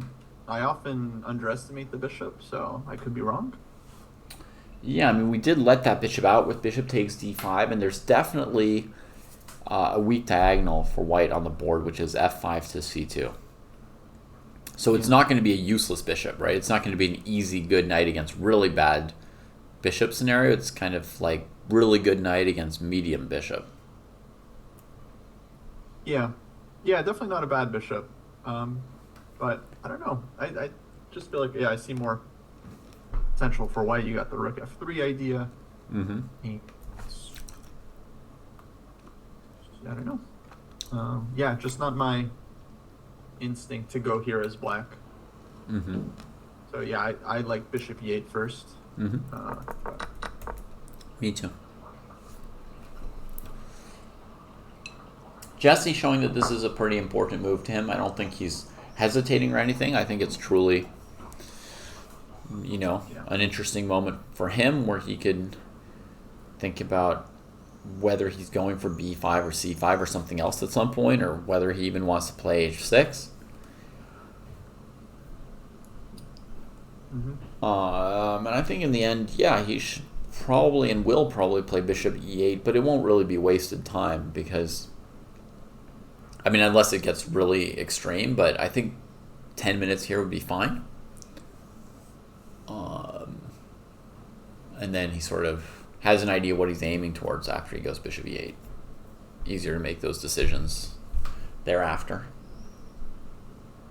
Right.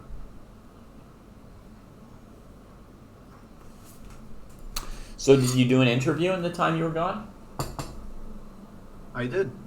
Wow. Good job. You're really just boom, boom, boom. Yeah. On the spot. Johnny on the spot. Yeah, we had a game finish a bit quickly. Mm-hmm. Was it a win for somebody? No. Mm-mm. No. Let me see. Oh, I mean, the game is over in the live feed. In the live feed event. Okay. But yeah, Novikov, Kaidanov drew. Pretty solid game. Wow, everything hoovered there. Yeah. Empty board.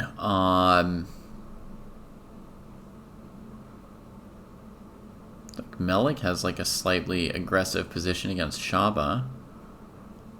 But boy, an hour on the clock for 12 moves as white. Wasn't expecting the 97.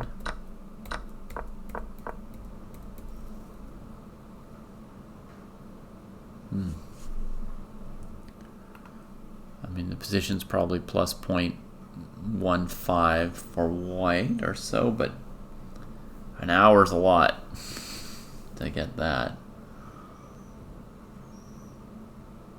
This position looks pretty equal between Doug Root and Julio Becerra.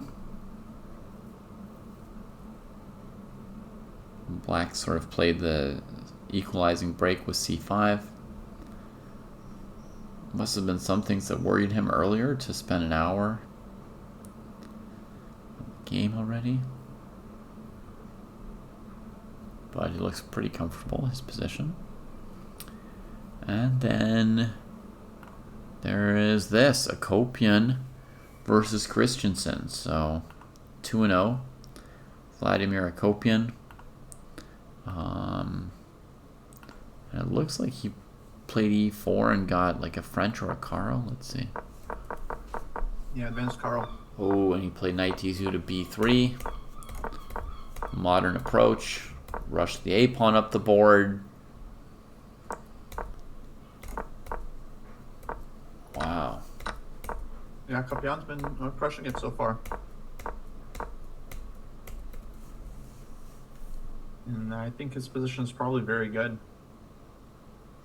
I feel like this a6 pawn is very annoying long term. Yeah, and Black's got issues with their king side, but they had the move g4 at some point, right? I mean, they've got space on the king side, so there's counterplay, there's fight to be had. To my eyes. Yeah. But like on g4, white will always have ef6 and knight e5.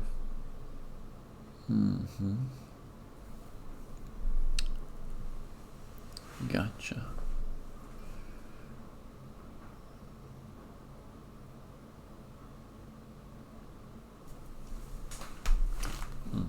Yeah, I mean, I'm not an expert on this highfalutin. Caro, I understand it's a pretty critical line. It's just not very accessible, you know? Like highbrow literature.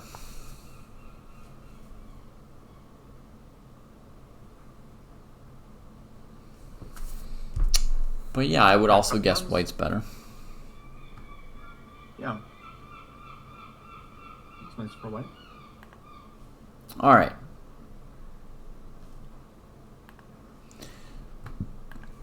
Back to the most important game.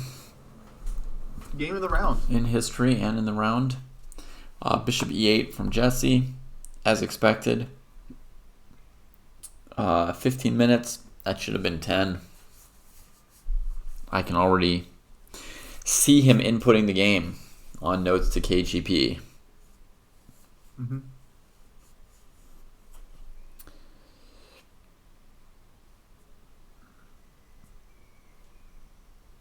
Am I still hardcore on draw off first, or did I soften my policies? I softened my own policies, yeah.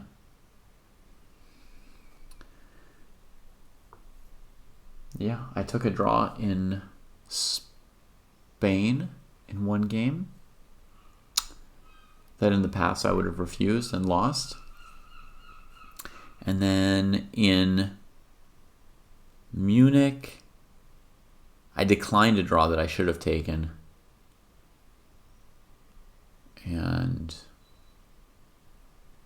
then eventually offered the draw back a little bit too late. He declined and I got ground down and lost the game. So I'm a noob at when to offer or accept them. But I've softened my personal policy on them slightly. I still think basically they're like a bad thing that almost shouldn't be. But despite that, I'm exploring it a little bit. You know. Yeah, I don't think they should be a thing in like professional tournaments. But at the club level, I don't really see the issue. But I like how St. Louis does it now. They're just like no draw offers. So the players don't even have to worry about it. Yeah.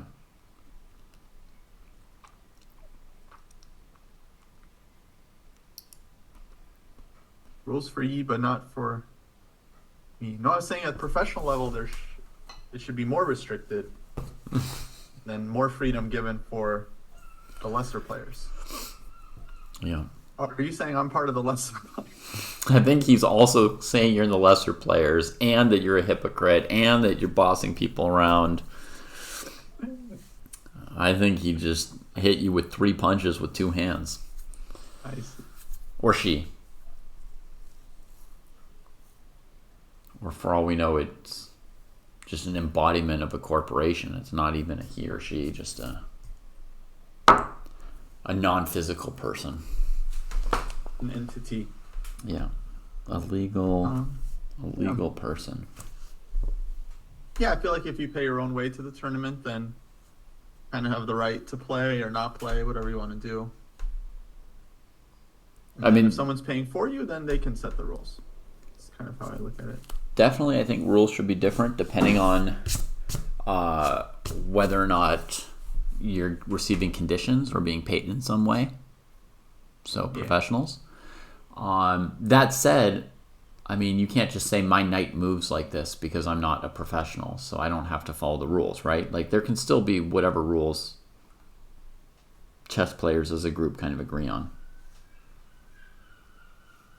And draw offers could fall within that, right? Like draw offers, it says whether you can offer them when it's your move or your opponent's move, or they could, if generally chess players were agreed, you could have whatever rule you want. I mean, the fact that there are draw offers is just because chess players agreed and created that.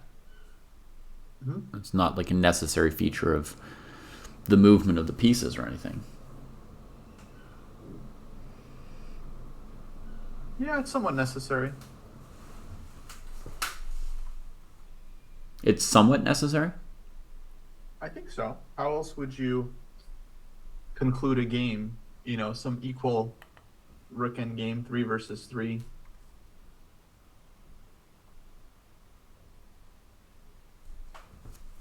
You need draw offers to end the game. I mean, you could just move back and forth because you can't make progress. You could repeat really quickly. Just demonstrate that you're not trying to win. Your opponent demonstrates they're not trying to win.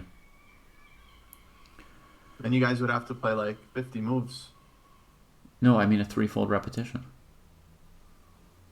Like an intentional one by both players. Yeah. Well, that's the same thing as a draw offer. That's the exact same thing.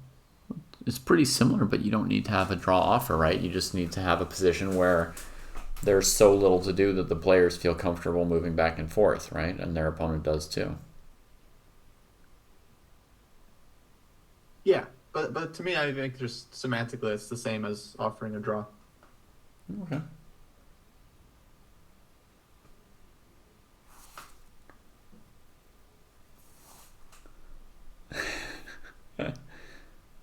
Thanks, Hosta. Glad you're satisfied with the value you're getting. Very happy. I know. It's a very good value. Did Fischer ever take a draw? Yeah, I think Fischer took a couple draws. But he was pretty hardcore about thinking that he could grind people out in equal positions. He had a Magnus-y side to him. Oh yeah. He was definitely like anti-draw and like we're gonna play it out. There's a famous story where Fischer played some endgame out for like 100 moves. That was a dead draw against someone, and eventually the game was drawn. And then Fischer asked the guy if he wanted to analyze. After just torturing him for like hours and hours. Uh-huh. Yeah.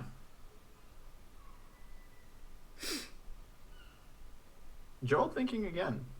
Ridiculous. Now I think it's starting to get a bit much. I mean, come on. He's abusing himself with this time management. Abusive.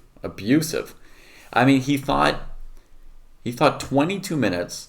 Then Jesse spent 15 minutes to play an obvious move that he must have expected when he played bishop e4. Like, if Jesse had blitzed out bishop e8, he should have known what he wanted to play. There's no surprise about bishop e8. It was the most likely move for Jesse.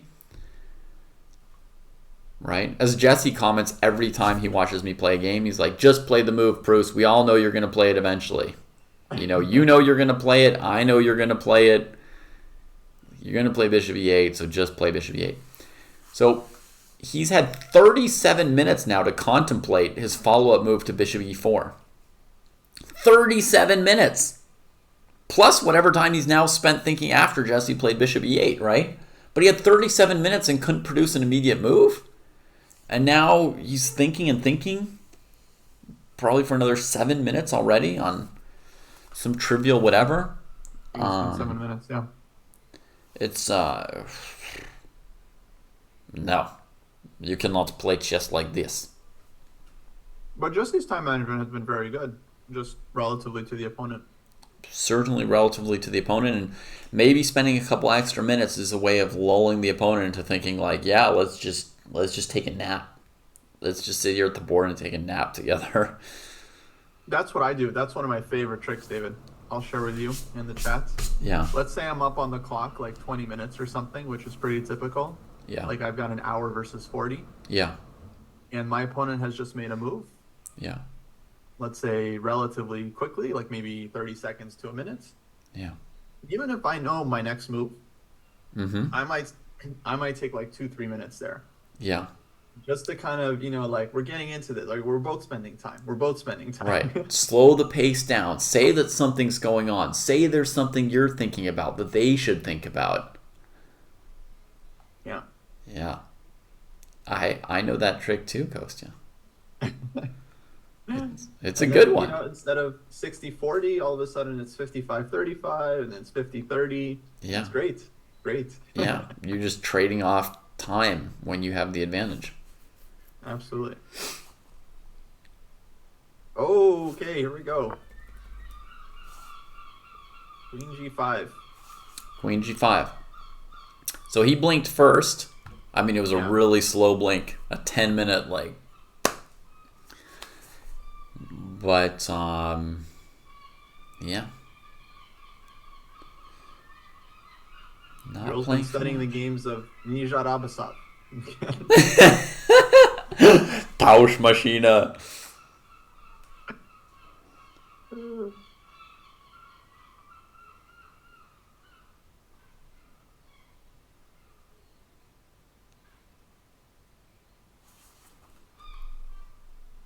Yep. I'm pretty sure Kostya does that too, Renga. It's all right in the same category of tricks. Yeah, I don't know if this one, because that's like the natural instinct is to sit quietly when your opponent's tanking or if they're like on the verge of flagging. Mm-hmm. It makes sense. I don't know. I feel like there's room for experimentation there. With other approaches? Other approaches, yeah. Okay. Because you could be just sitting there calmly. You could also just be kind of like analyzing the position. You could be looking at another game. Mm-hmm. You could stand up from the board. There's lots of tactics. It's hard to say which one is the most effective. Right. Yeah. You could fidget dramatically and kick the table and bump into it again and again and shake everything and make heavy sighing sounds and just distract the hell out of your opponent. Within reason, it's legal to distract the opponent, which is kind of like, I think most players try not to do it, myself included. but legally you're allowed to drink water, gulp loudly, you know, blink, Wow. fidget. You, Fidgeting is very, you know, they can't stop you from fidgeting.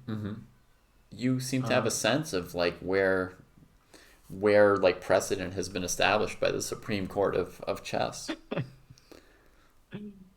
yeah. Um, yeah, no, just over the years.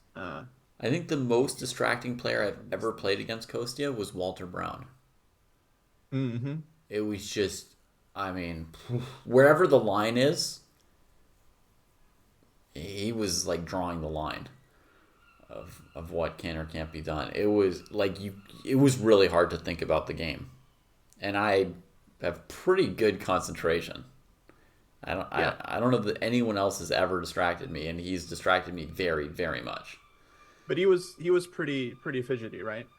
Oh, like, yeah. More fidgety than somebody with like a syndrome, you know? hmm Um but like what he would do is he'd get really low on time. So then it's like there's an excuse, right? Like, oh, I'm nervous because I'm low on time,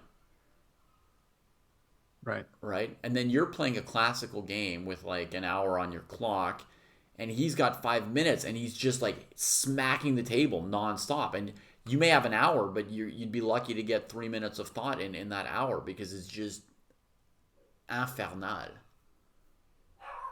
Yeah. It's kind of a gray area. You know, recently, I don't know if you saw Nepo actually had a big complaint against Wesley So because Wesley, you know, they were playing a blitz game and Wesley made a move, knocked over some pieces. Nepo lost some seconds, and Wesley, you know, wasn't punished or anything during the game. And Nepo, he actually had this whole video on his YouTube channel where he was like, he's saying how like Wesley sometimes has a pattern of doing this, and like he gets low on time, and then things get like very nervous and shaky. And I mean, I don't think it's intentional at all, but it's like it does affect the players. So Yeah. If you knock um, pieces over, you can't hit your clock till you pick them up. that's the rule. But I mean, you know, in the heat of the battle, of course, what happens is the clock gets hits, and the players usually work together to reset everything. And uh, no one wants to stop and call the arbiter. You know, it's just like it just In a takes blitz you out of the game. moment. Yeah. Uh, and yeah, you know, chess players usually want to just kind of decide everything over the board. Yeah. But I think Ringo is right that just hitting the clock back at your opponent and saying, like, fix it is pretty reasonable. Yeah, I think that's not legal though. Well, what they've just done isn't legal, so I think it's more legal to hit the clock back than to just sit there with your time running. Um, fair enough. I mean, I think in general, you're not allowed to answer an illegal move with an illegal move.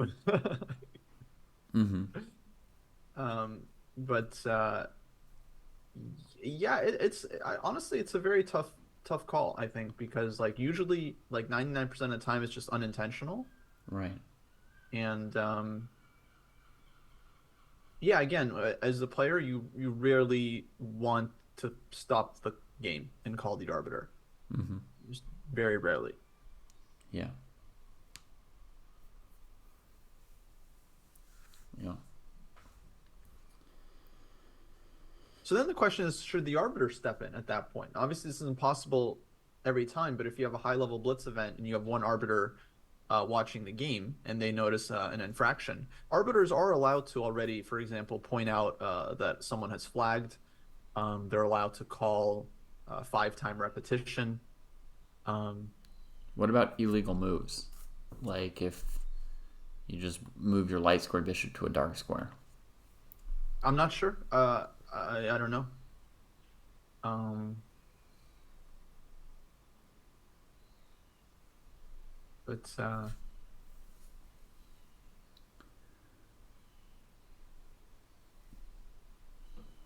yeah, Yeah. yeah, it's a tough call. I think, yeah, I mean, I think Nepo definitely should have just stopped the clock during the game. because yeah, when you play on, you kind of lose the right to complain about it later because you played on, and if it was a big deal, then you should have stopped the clock. Mm-hmm. Um, yeah, actually, there was another funny moment in the GCT recently, where Gukesh was playing against Vidit, and Vidit was having a bad tournament. He was 0-4. And Gukesh was winning their game, but then it got very messy, and all of a sudden Vidit was winning. Then it got messy again, and the two players are repeating back and forth, and it looks like neither side. Uh, Gukesh couldn't avoid the repetition even if he wanted to. Vidit could play on, but it would be very risky for him to do so. They both had seconds, and they ended up repeating the same moves back and forth, literally 10 times. It was a 10-time repetition, maybe more, because neither player wanted to claim the draw. It was so funny. Like Vidit was every time, playing on the 10-second increment, looking for a chance to keep the game going, and so he wasn't offering the draw. And Gukesh was hoping that Vidit would find something and play on so that he would get chances to win. So Gukesh wasn't claiming the draw either, even though he could have, and he had basically no choice in the matter. So neither player wanted to claim the draw. Yeah. And eventually they did, but it was literally like a 12-time repetition. It was very funny. And you think an arbiter could have stepped in if they legally after 5 times they're supposed to, yes. Nice. Yeah, I mean, I think they're supposed to, even like they're supposed to stop the game if it's a 5-time repetition, or if it's been 75 moves without a pawn push or a capture. Uh-huh. Well, that's some admirable will to win from those players. Yeah. To repeat that many times and my still heart be was like jumping. going down to your last second looking for some way out. Yeah. I know. I mean, I would have been shocked if Vidit played on like after like he repeats 8 times, then finally he like makes a move to Yeah, finally he finds it. Yeah.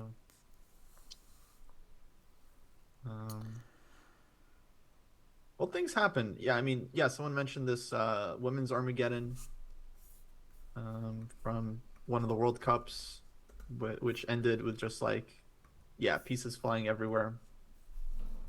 Yeah. I saw a U.S.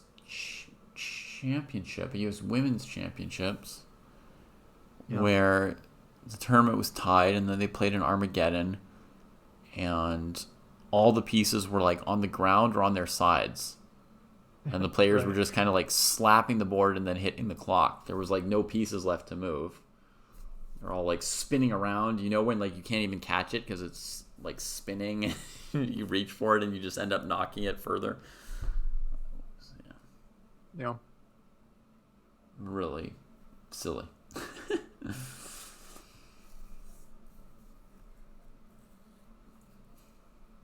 And they still have, no increment Armageddons now and then in some tournaments, right? I mean, games without increment are getting rarer and rarer. But they still have some Armageddon games like that where people literally try to flag each other, and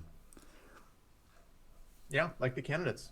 In some end game where if it's a draw, you're out, and so you have to just keep smacking moves around. And Right. Yeah, especially online.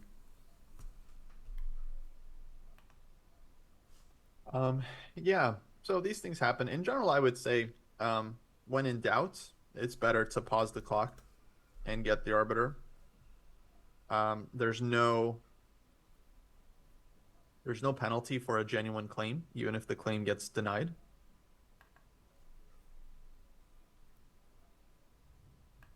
Actually, that's not true. There is penalty if you claim 50 moves, and it's not 50 moves yet, but it's a small penalty. It's like 1 minute or something for the opponent.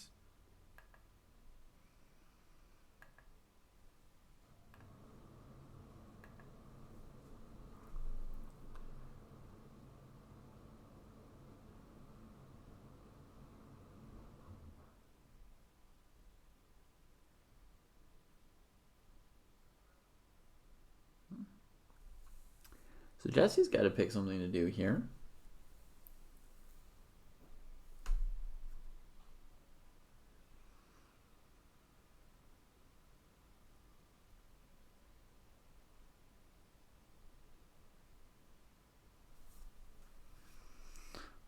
Vaguely, his b7 pawn is dangling if the queen's traded on f6.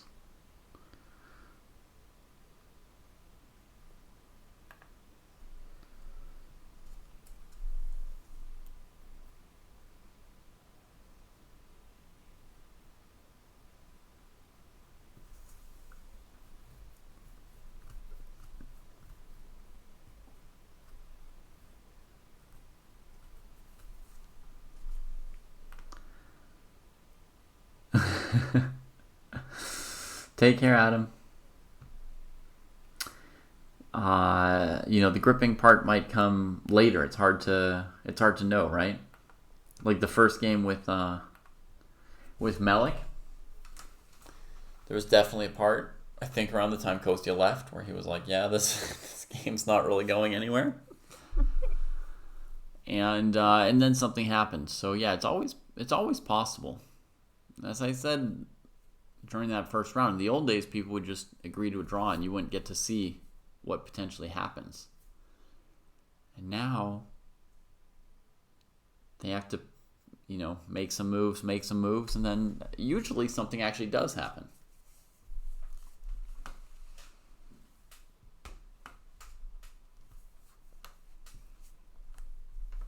Yeah. But I mean, it's definitely going to be an end game at this point. That seems pretty clear. And then White's going to have like a minuscule advantage at first. And we don't know if White will try to massage it or Jesse will try to equalize out of it or what. Okay, rook b8. Defending that b pawn. Or rook b8. Oh, okay. Yeah. Nice.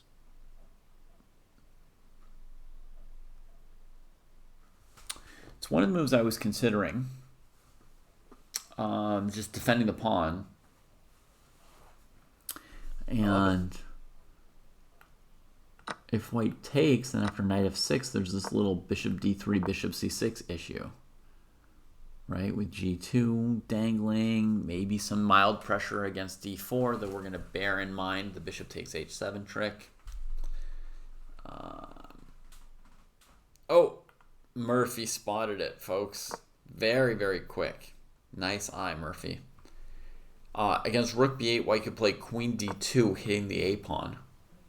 Rook a8, and then queen g5, threatening the b pawn.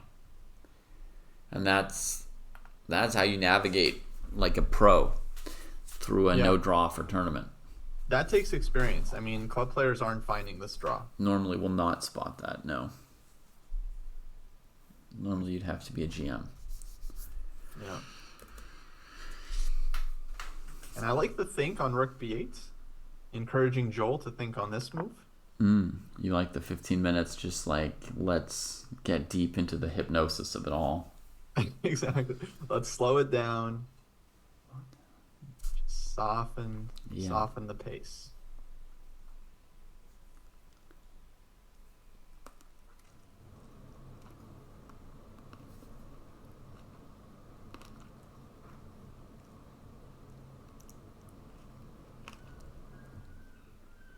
I remember I tried to trade queens like this once with like queen g5 against the queen on d8. And my opponent, I think, just like blocked with like knight f6, and then my queen was just so stupid on g5. It's like completely misplaced. Here, okay, Jesse's not getting out.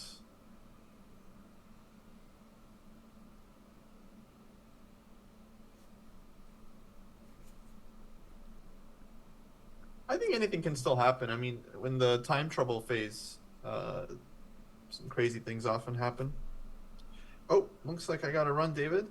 Okay. This might be it for today. Sounds good. Have a great rest of your championship day. Thanks for covering, folks. I'll see you all tomorrow. Good luck to Jesse. Let's hope he's solid today. I'm rooting for at least a draw, maybe more.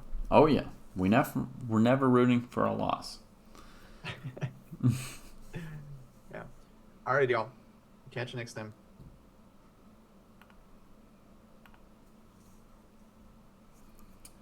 All right.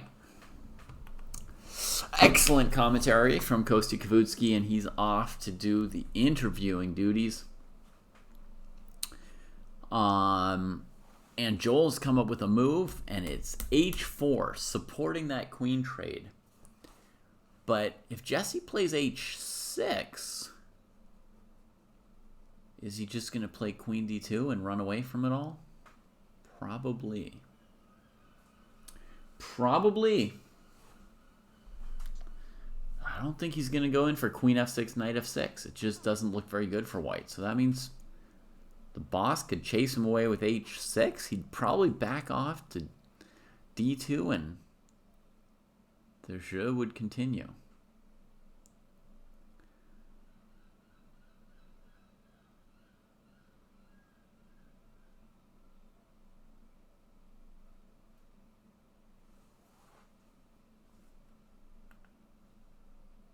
I don't know, Gren. That's a good question. Does anybody know if Lee Chess is boycotting USCF, whether they're showing US chess events or not?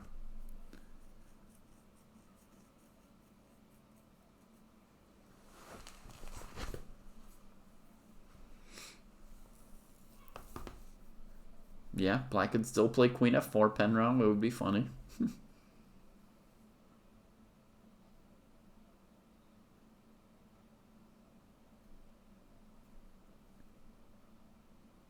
Okay, everybody says they're still boycotting it. So there's your answer, Gren. Folks in the Twitch chat are not sure if they're boycotting St. Louis or US Chess or something else, but they are not showing this event, and it is part of a boycott. Yeah.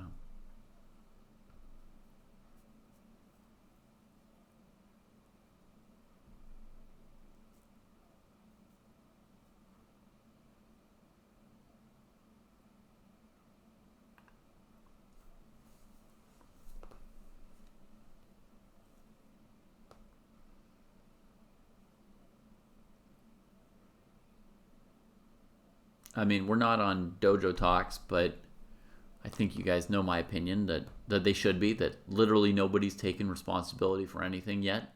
So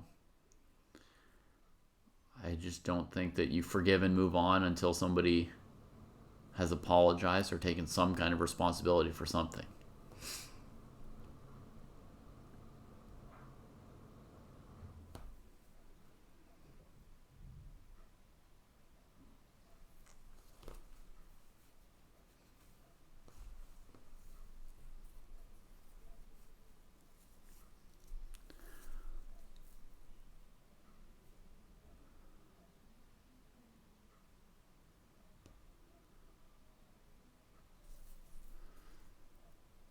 A way for Black to improve their position, maybe king f8. I think h6 is a very simple way to improve the position. Well, but if the queen comes back, maybe you want your pawn back on h7, right? Because of g4, g5. Okay, hang on.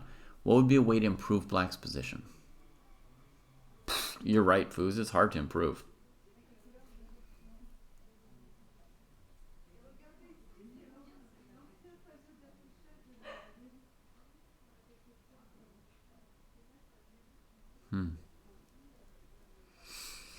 Yeah, what does Black actually want? What would be better?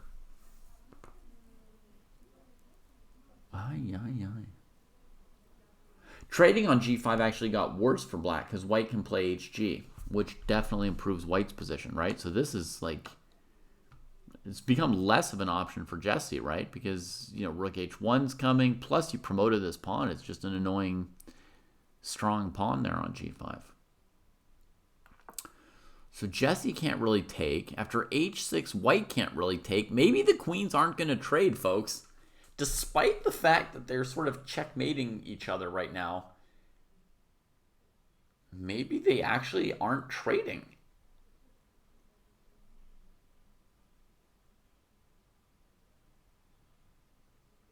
That's a bizarre scenario, right? For the queens to literally sort of be smushed against each other. Can't get away from the queen trade, but can't make the queen trade either. Neither player?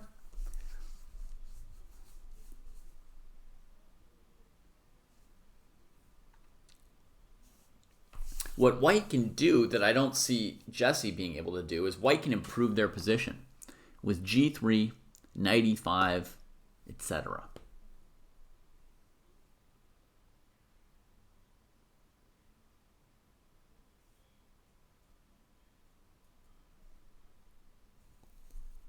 Unless knight e5 allows queen f2, in which case maybe there is not that much improvement going on.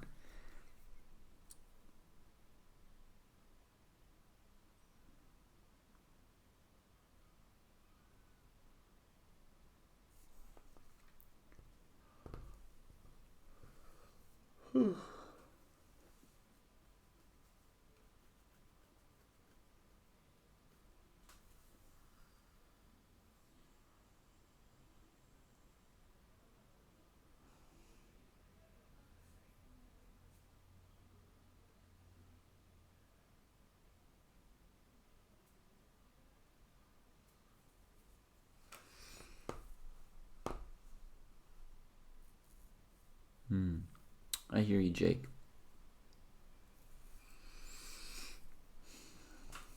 Okay. But the really hard question is, how does black improve the position, right?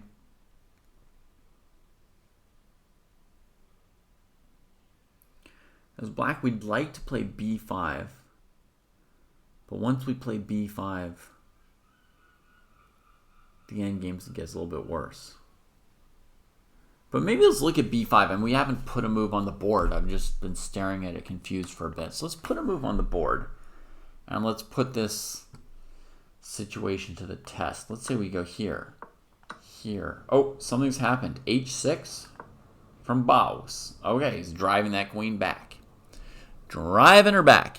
And then, folks, then it can get frisky. Right? Like g4, g5 is not as fast as what the boss is doing. So, game on.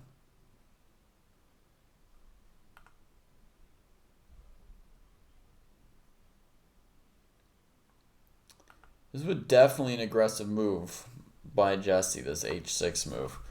Queen d2, definitely b5. I don't have to take. I could go g4. b4. g5. Oh, we got to move quickly from white. Queen e5.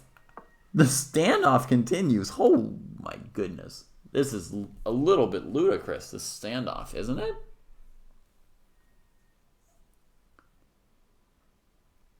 Is this not a little bit silly?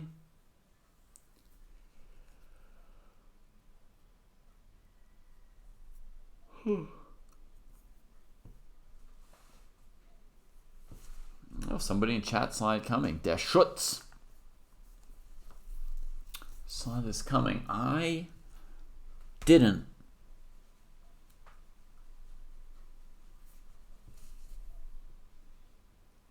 But I'm not particularly good at chess today or yesterday. Just not getting enough sleep,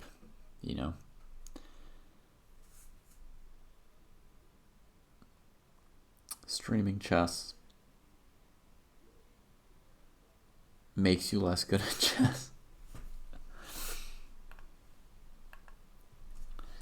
Queen e5, what do we do?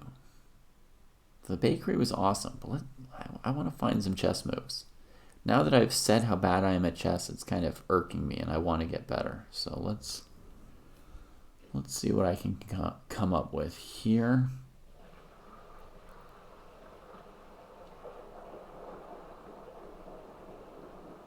I guess we still have the b5 question here, right? Candidate, b5.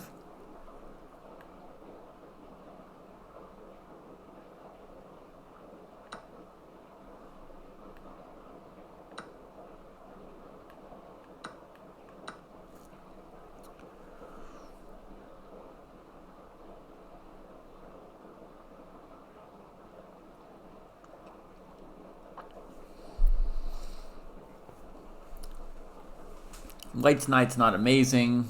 Black's got these moves coming. Kind of a crummy structure. but I would guess this is pretty close to equal. Let's try something else after b5.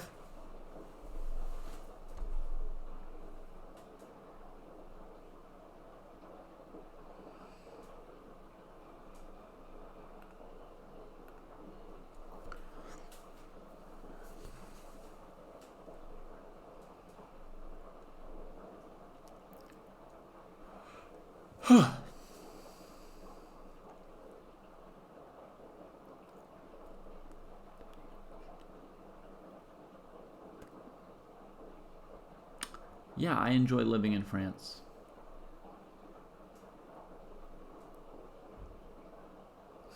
Did I hang the c7 pawn in my line before I look for other options?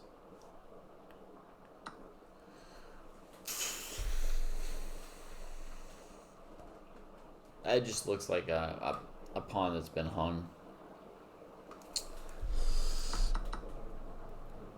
So b5 takes. You might have to take. No.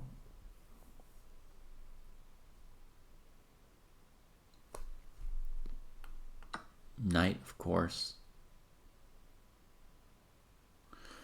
Looks like white's better.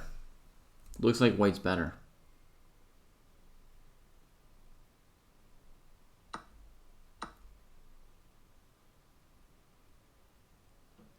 Is e5 a thought here? Queen c7, right? We have to be a bit worried about that. Grabbing a pawn. The rooks defend each other, yeah, but it's still... I don't think black's got the juice to be sacking pawns here. Although, in like a rook c8, queen e5 position, there is still queen g6. Hitting two pawns. Other options we take. Queen g6. We defend the checkmate. Give this pawn. Put this here. Do we have anything as white in this kind of position? Yeah. Not especially. There is f6 for black, and the knight's not as much better than the bishop as it looks at first, once we see f6. Bishop's got plenty of options. The queen's very active. Oh, it's just kind of a messy position, I would say. So,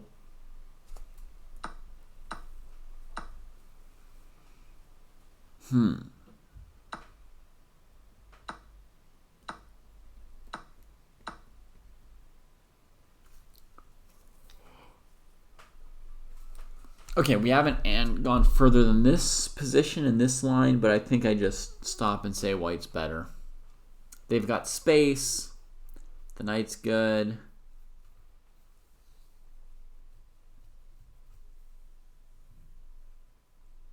I think black has play. Oh, maybe with like rook d5. And then if the knight goes to d3, you take the pawn. So the knight can't go to d3 yet. And then against c3, maybe you can go c5. I know some of you are thinking about b4, but no. I think this move makes the real good sense. Takes f4. Now you could go b4 probably. Still not clear. Yeah. Okay, you can definitely go it here. Yeah, that might be fine-ish for black, actually. I mean, not very bad. Within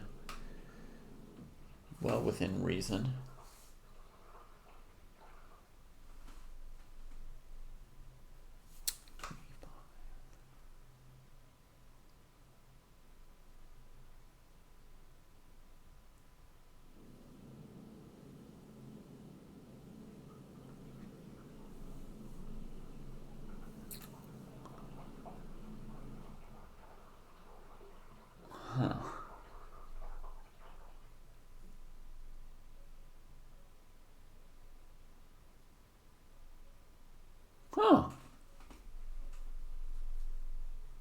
Queen e5. Not finding the next move for Jesse here. Maybe queen back to e7?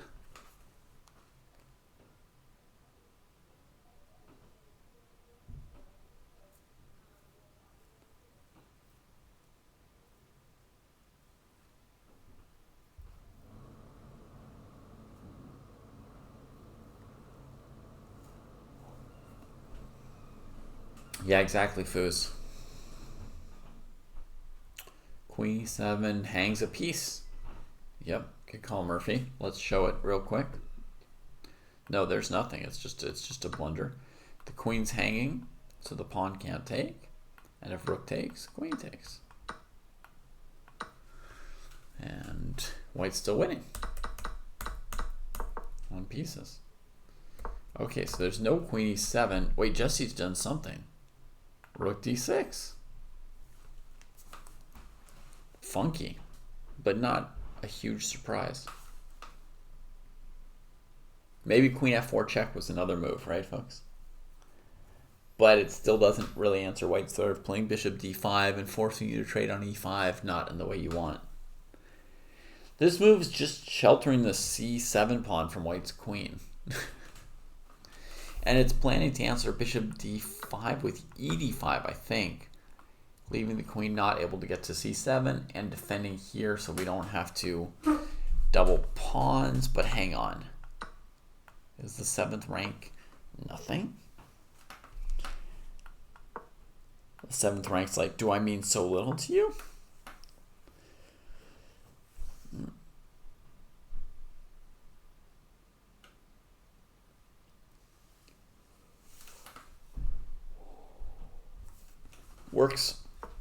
Works out for black. I mean, it holds together. You know, nothing amazing, but it holds together.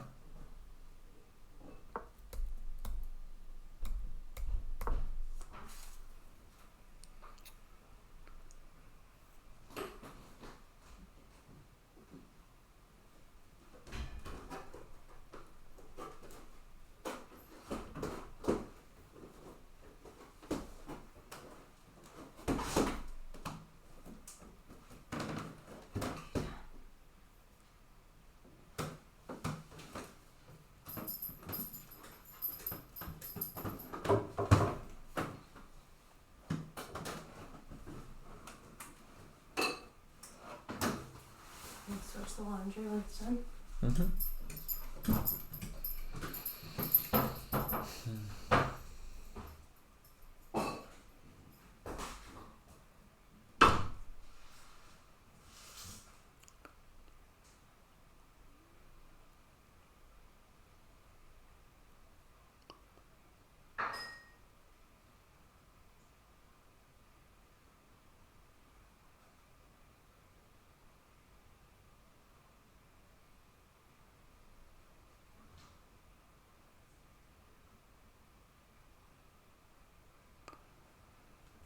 Maybe king b1.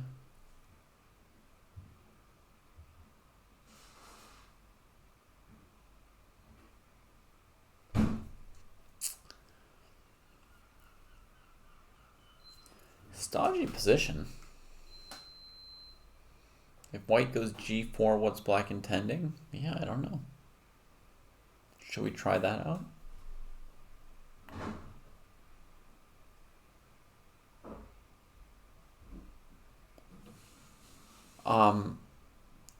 On rook e1, what is the plan, Abdul? King f8 was going to be the next move.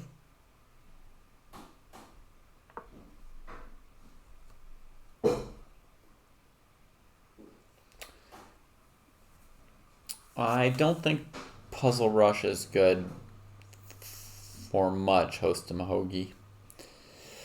For improving calculation speed, yeah, generally you need to be doing puzzles that are harder than the puzzles in Puzzle Rush, and you need to be doing them slower than you do Puzzle Rush, but faster than is comfortable for you. You need to push yourself to be a little bit faster, but not to be just blitzing out the answers to huge puzzles.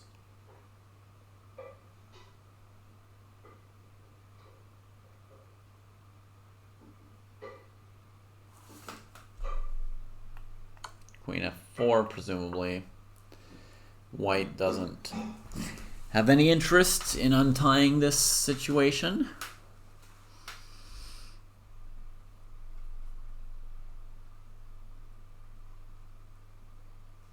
Take the coconut.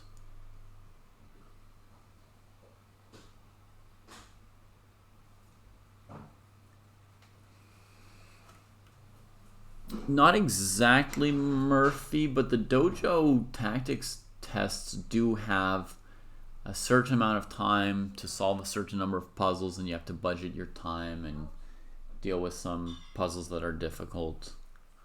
All right. Abdul's love of coconuts resurfaces. See if we can figure out in advance what he's got planned against Rook G1. Yeah. So repeat it out, please. Okay. Thank you. Night.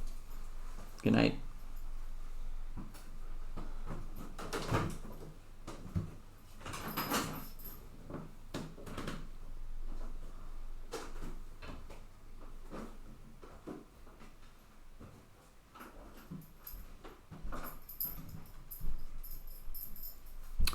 Yeah, I think that's true, Hosta.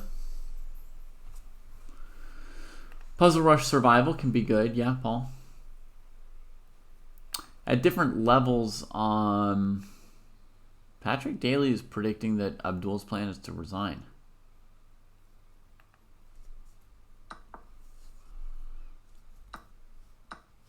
Okay, and Abdul has changed his plan to f6. So now our queen's trapped. We give the trade, and we get here.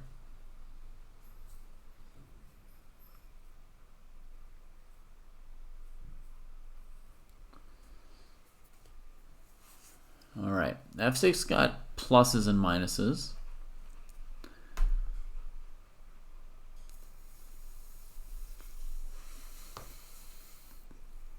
And by the way, like the, 5 puzzles in 15 minutes or the dojo tests, 10 puzzles in an hour generally, all of this depends on level, At harder levels, you need to be doing puzzles that are a bit harder, and so it'll be less puzzles per hour, but you're still trying to push yourself to be a bit more effective and faster than you are.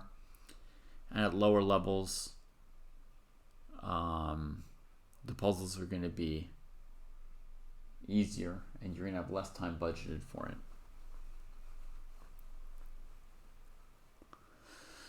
Okay, so yeah, I think despite the weakness on e6, I think black is fine. e6 is one weakness. White's position has a few little unhappy spots. F4, G4, mild pressure against d4. E6 pawn is easy to defend. There's a knight on f4. There's the king or bishop that could go to f7.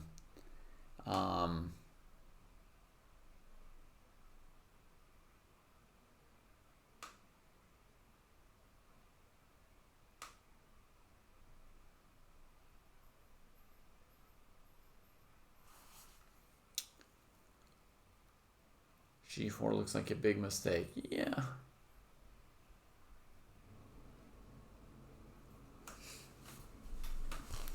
Yeah, G4 doesn't...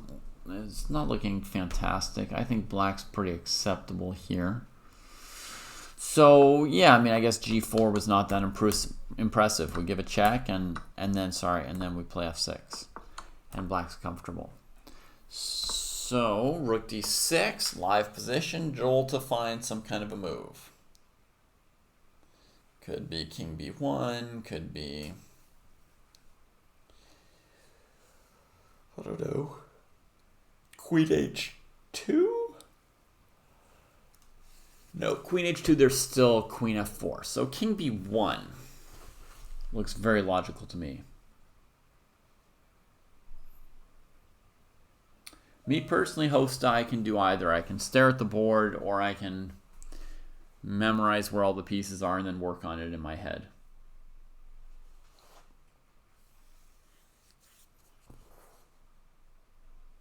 At this rate, they're definitely going to be playing some blitz.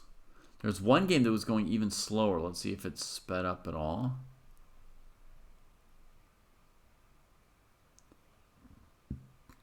Wow, we've got Interesting rook end game.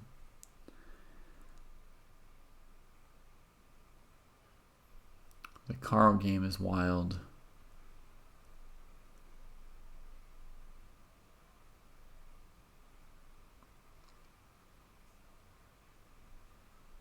No, none of these other games look very wild. Just the Carl game still.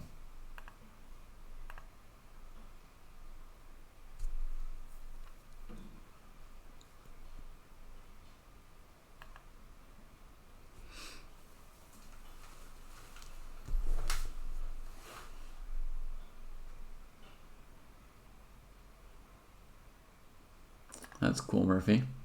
Is king b1 threatening c4? Right, I've suggested king b1, so why am I suggesting king b1?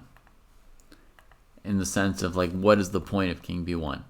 So one point is that if we ever play c4, it'll be better, because we'll have the rook available. Another point is that we could go queen h2, avoiding a queen trade, and against queen f1, play g3. Keep pieces on the board.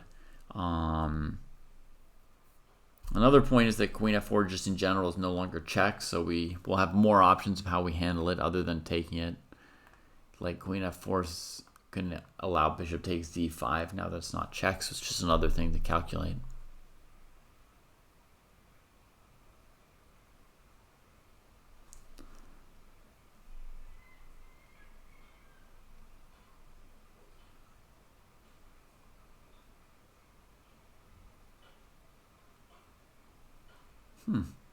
I'm having a real hard time coming up with useful and productive moves for either side. I think king b1, mildly pleasant, makes sense. I'll be right back.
Ooh. Okay. Yeah, king b1 is very common. Could also go g3, yeah. g3 is a useful little move for white in a lot of these positions. Yeah, the position is super tough, as Patrick says. I am super tired, like some people have said. But sometimes when I'm just staring at the board here in silence, it's not only because I'm super tired, it's also because even if I weren't super tired, it's very hard to come up with moves. I mean, bear in mind, Joel Benjamin and Jesse Kraai are also just kind of sitting there staring at the position for really long periods of time without coming up with many moves. So this is straight up a difficult position we're dealing with, and it's a little bit weird. You know, it feels like, oh, is nothing happening? Is it not that exciting? But it's actually very difficult to find a move that slightly improves your position and puts the ball back in the other player's court. And to some extent, they have less and less moves that they actually want to play. And Joel's getting close to the half-hour mark now. Wow.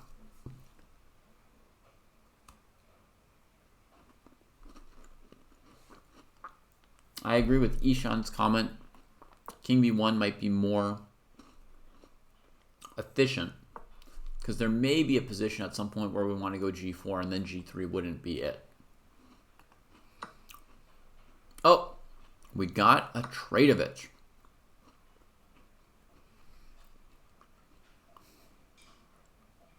Okay, I mean, it's the first move we analyzed in this position. So it was on the candidate moves. I didn't think it was good, but maybe I've missed something.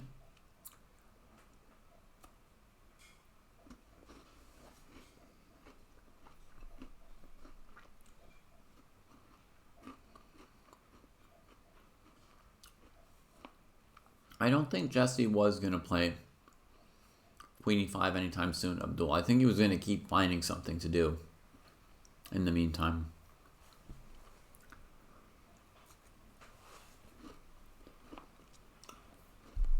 Even if it was as bad as just, you know, King f8 or something, I think he was going to try and keep it going.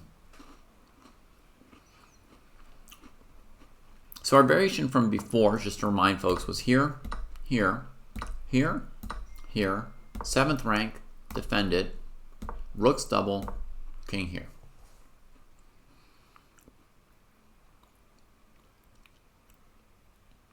And then maybe it was premature, but I said, oh, it looks like black's kind of defended.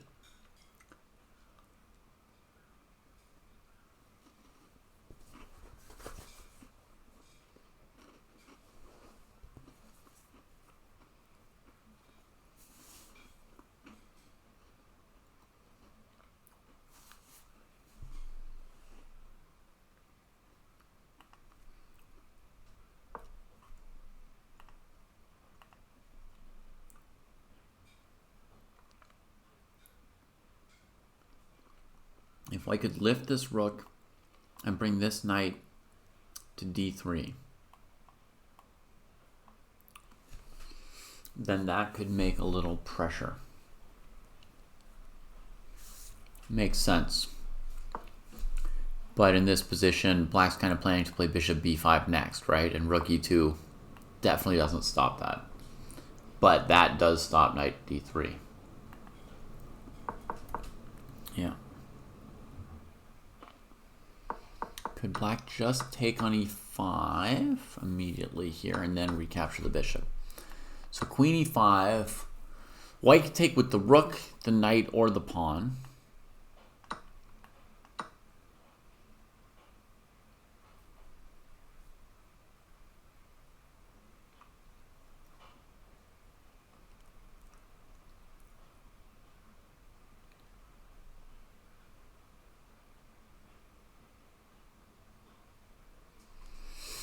I don't think anything really convincing about that. So then this is another... No, that's the move I already played. What's the other thing they want to do? Queen e5, rook e5, rook here, here. Rook e1, king here. That's fine for black. Yeah, that's fine for the boss.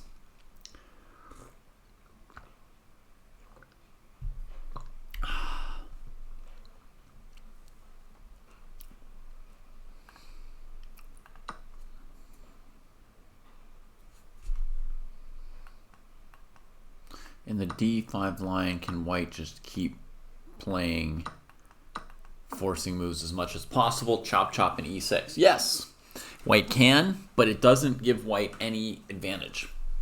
So that's the downside. You can do it, but it's not, like, good.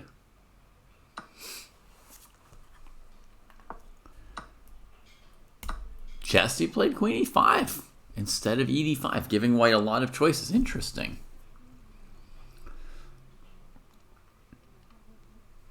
Interesting.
Yeah, folks, so I'm not the best at evaluating this, but I'll just tell you what my thought was on this variation here.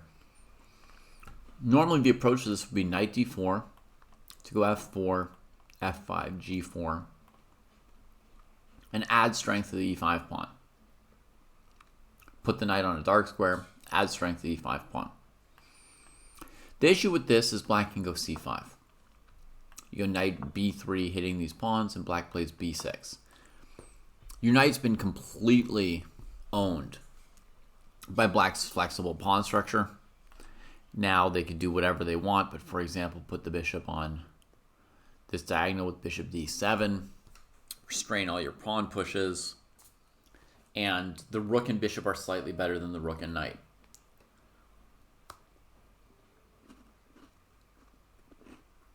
Here. And that was why I wasn't particularly into d5. Now, I never got to the point where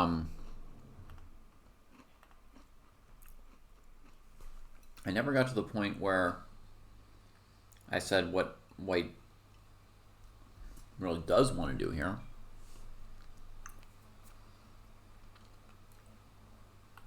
So we take the knight, and the rook comes here. Preparing c5 and f6 kind of moves.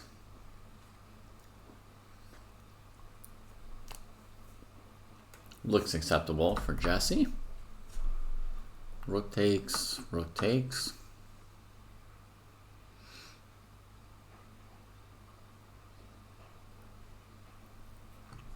Looks okay. Yeah, I mean, queen e5 I guess was okay, because I don't really see what Joel wants here.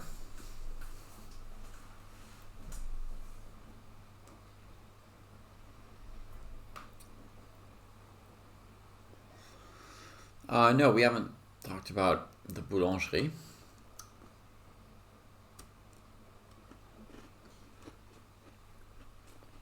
We're stuck in a really difficult game. I don't know what's going on. I guess it's starting to look like a pretty equal endgame. But it's really slow to figure it out.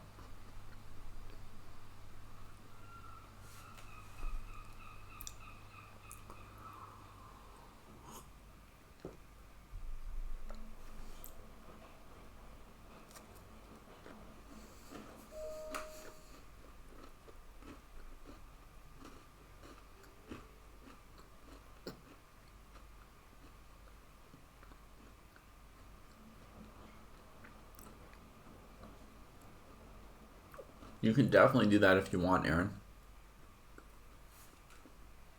That's a fine approach too.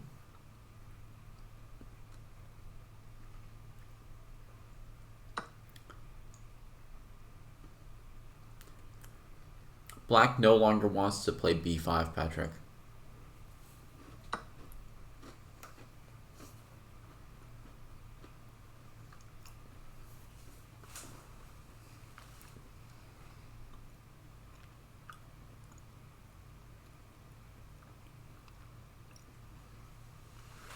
All right.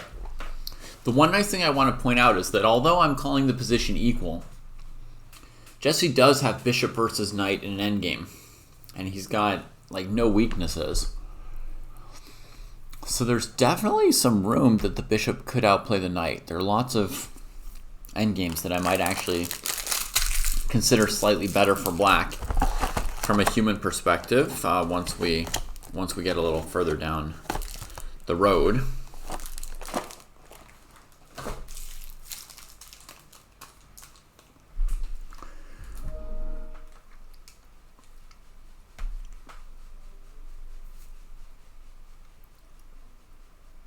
Yeah, Jesse's got a significant time advantage.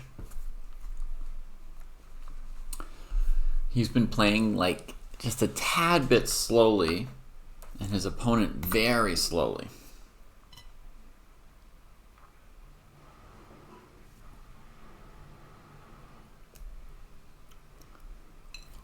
So he's maybe successfully piloting the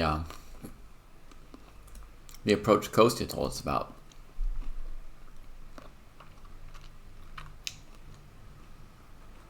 where you spend a little bit of time to encourage your opponent to keep thinking about stuff.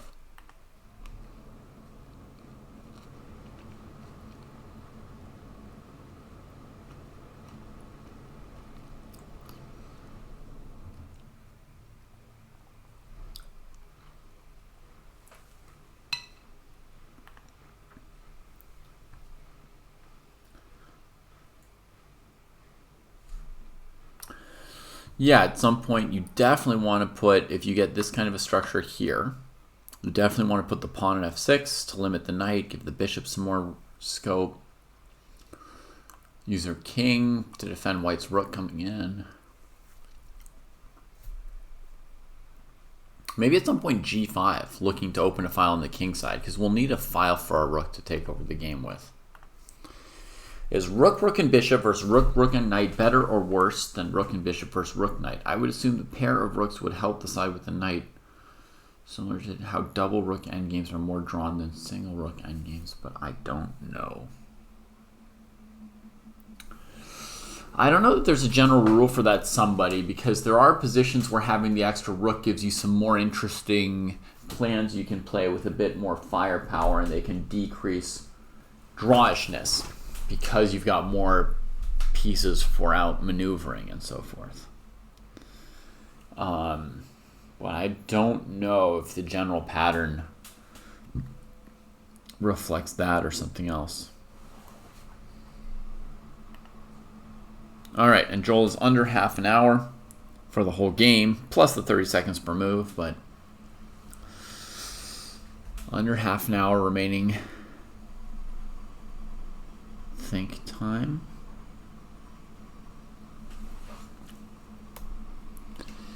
Yeah, the more pieces that are on the board, the more king safety can be a factor, and 2 rooks and a bishop or 2 rooks and a knight is enough pieces to really attack an opposing king.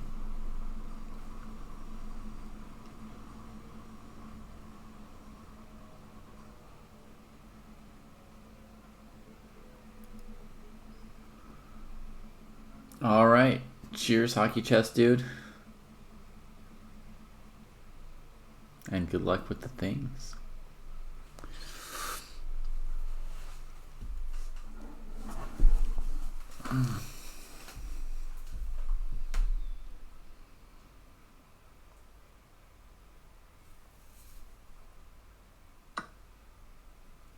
All right, we got to move, and it's probably going to be rook d5.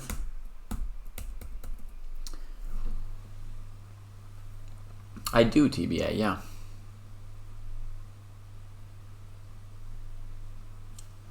Last night I only got 4 hours because I went to because I had this chance to visit a boulangerie this morning, like the behind the scenes, the work that goes on in the back room.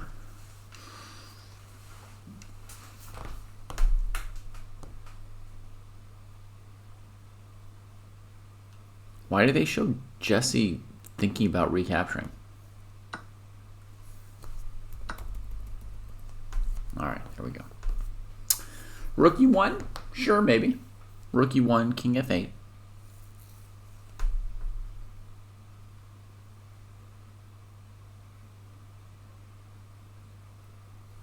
Yeah, he takes his automatic, of course. Did I get fresh samples? I got a fresh sample, yeah. But I've eaten their bread a million times before. That wasn't the interesting point of the visit. The interesting point was to see how it's done and what goes into it. I don't know if my French accent has changed or not in the time I'm here. There was a lot of dough in there, MG Weirdo. A lot of dough.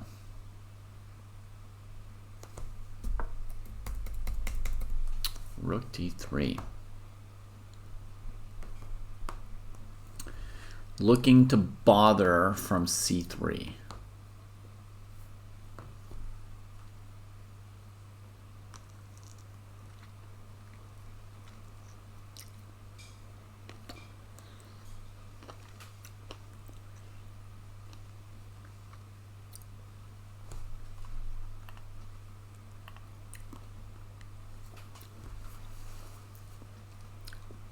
yeah, I mean, the short version of it is I learned a bunch of things, and the guy was really great and let me try doing a ton of things, you know, showed me how to do it, and then said, now you try it. And so I got to do a whole bunch of stuff, and, you know, doing it and putting your hands to it and all is like really helpful for remembering as well. And you learn and experience differently also if you do it. Then you just look at it as well. Like I could feel the weight of the breads. Like I know how many breads they're lifting and how much they weigh and all that.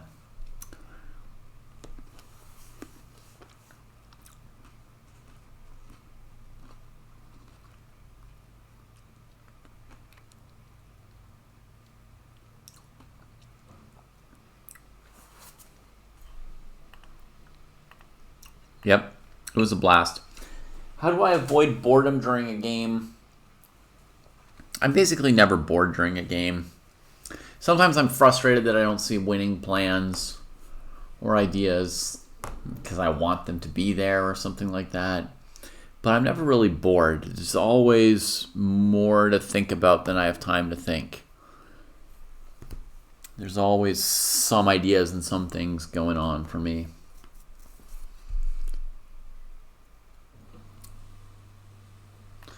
Yeah, I think white's looking at going rook here to try and make black put this pawn on c6.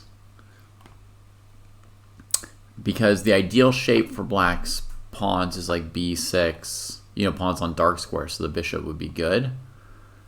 And then, you know, rook c3, you can't play c5, and just having your rook defending from here looks real bad. So that's the little question that Joel has drummed up for Jesse here with rook d3.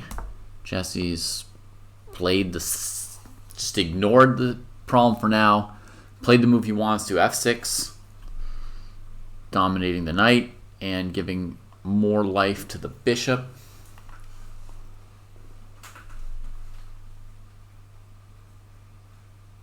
One crazy approach to the rook c3 question would be bishop g6. Check it out, folks. The game might be about to heat up. And then rook e8. Just giving everything for domination and activity. Right? You can take another pawn and rook comes in. And what do you think? What do you think of this position? It feels pretty fluid and pleasant for black. Like white's almost playing without the knight. But maybe white can just play knight d2 and keep us out of c2, right? Knight d2, everything's okay.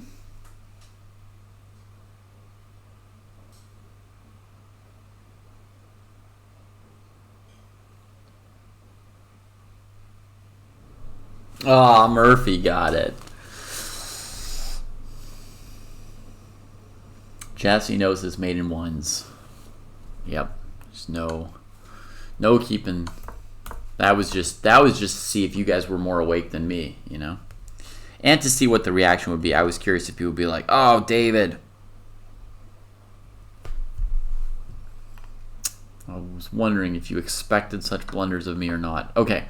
So rook c7, rook e8, and somebody in chat said better to maybe keep the rook out instead of taking the next pawn. What move did they suggest? King d2. King d2 from Schutz. And now we don't have that activity that I sacked for, do we?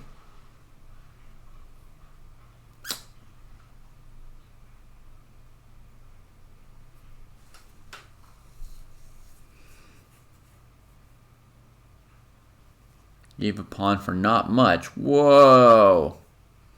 You're calling domination not much? Domination is the flip side of harmony. I gave away the house. I did let the white rook into my house. I gave it like a season pass for my house.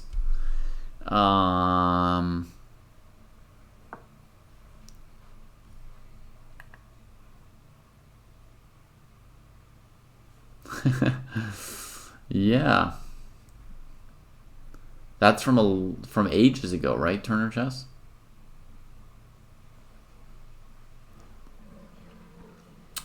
Okay, thanks, Jack. F6, rook c3. And yeah, Jesse just conceded. Yeah, I gotta play c6. That's life. You know, what do you want from me, boss? You're right. I gotta do it. But he's still, you know, planning to play bishop g6 and rook e8 if he can. Can white bother him much with this rook? Mild bother. Not much bother. King d2 makes the e-file not that important. And king f7 or f8 makes the e-file not that important from the other perspective. So the question's going to be, is anyone going to open up some other file that's a little juicier than this e-file?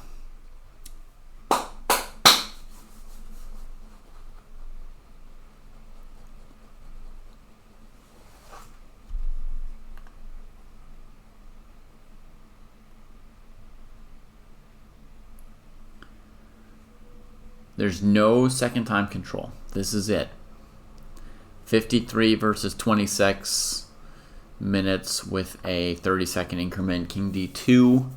Simple move played by Joel. That signals that, you know, rook b3 and rook c5 don't really accomplish anything just yet, which is true. I mean, we can check it pretty quickly. I did in my sleep-deprived state. I calculated rook c5, b6. You know, we should have waited till the bishop developed. If we thought this was going to do anything, we come back, we've achieved nothing. And rook b3, similarly, we're not threatening to take the pawn, so black doesn't need to do anything about it yet, right? So, Abdul knows the quote-unquote evil thing that I want to do, which is, in general, as black, I want to play this position with g5, looking to at some point open a different file for my rook. And press white. The pawns continue to expand and take space on dark squares, controlling the knight, leaving options for the bishop. It's just a simple, good positional move. You can do it too. You don't have to be a super GM to play moves like this. You just play g5 and, you know, the position's pleasant enough. White, in theory, will never take. Merles says, right? White will never want to take. But once you've got a tension, and I will say, once you have a tension that favors you, like your opponent doesn't want to take, you can increase that tension, right? Tension is a beautiful thing. Exactly, Murphy. You can go bishop h5. You can go king f7, rook to g8. And make white think hard and fast about moves like gh4 and g4 and bishop takes f3 until they break and give you that h-file. So white will never take, I think, is a tiny oversimplification of the tools available to black to make white feel uncomfortable about this tension. I would mildly take black in this endgame as well, by the way. I mean, I think it's equal still, with white's rook being better placed and having some abilities to keep black tied to the queenside pawns. But if you played this position out, you know, 100 times with someone of your own level, I feel like there's more latitude for white to get outplayed and lose a bit more often than black. Is time a factor here? Yes, Pumpkin the Cat. Although, you know, two-piece endgame, it's playable. Time's not a huge factor yet for Joel. It's like a small factor.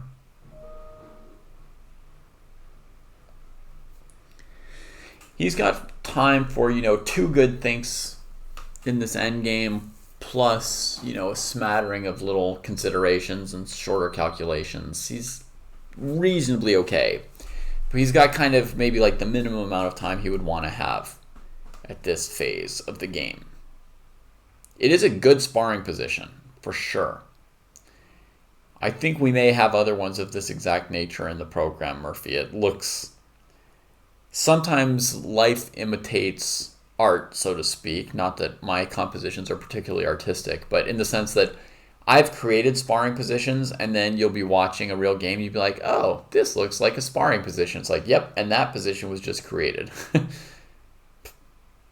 So this is definitely the kind of position that I just invent and set up, and then later it happens.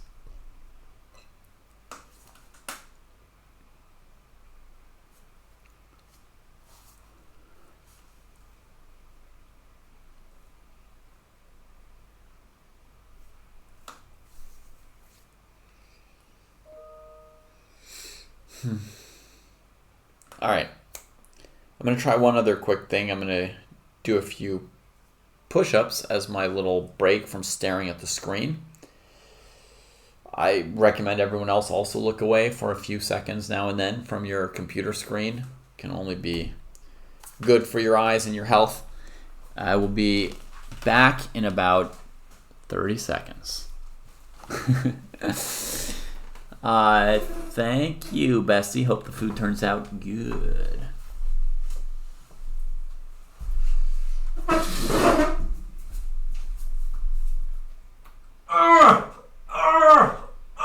Come on, Pruess! Is that all you got, Pruess? Come on, man! What are you doing?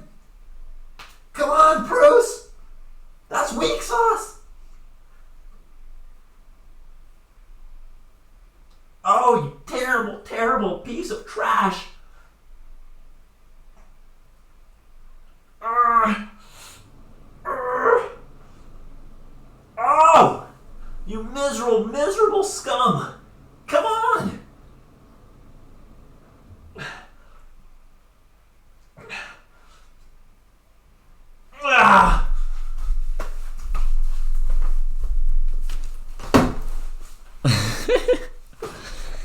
That was also channeling Jesse.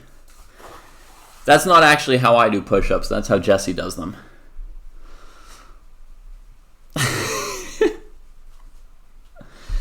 Since this is the Jesse broadcast.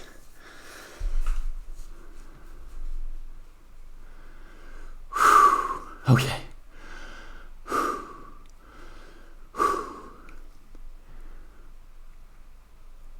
Okay. As I said, I leave out the F-bombs, but I'm still giving you a certain kind of essence of Jesse in there anyway. Those of you who know he would be cursing are correct. I always vote gritty pawns. But let's not get distracted from the chess position. Has Jesse come up with something? Come on, boss. What are you thinking about? Make a move. Make a move. I mean, Pruess found G5 half an hour ago before the position even came up.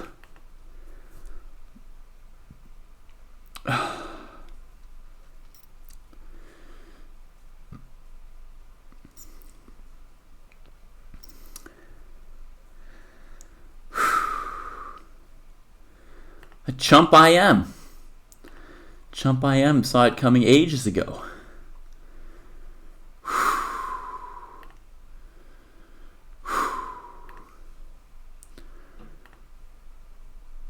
G5. There we go. I'm a GM today, and I would have played it faster than you, Jesse. No, I wouldn't have. In a game, I play much, much, much slower than Jesse. It's just when I can't lose the game because I'm not playing it, I can suggest the move a lot faster. I would play it 10 times slower in a game. That's all the games where Jesse watches me is like, come on, Pruess, just play the move. We know you're going to play it. Look at that, Merles. I don't mean this in a nasty or negative way. I think it's like a great moment for you, right? He's never going to take on G5. You'll never get the H file. Look at that. Snap. Right? I also didn't think he would take right away. I imagined there'd be some kind of give or take and fight around the whole thing. But the point is, whenever we're wrong about something, those are like the key moments to look at, because that's where we have something we could learn, right? We really want to look and find the moments where we get something wrong. They're the most valuable moments we have if we pay attention to them.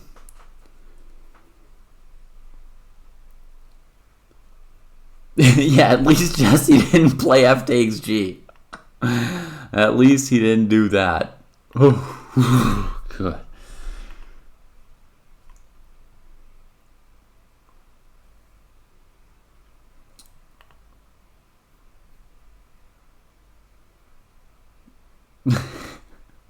I don't think they do, Gritty, but that would be funny.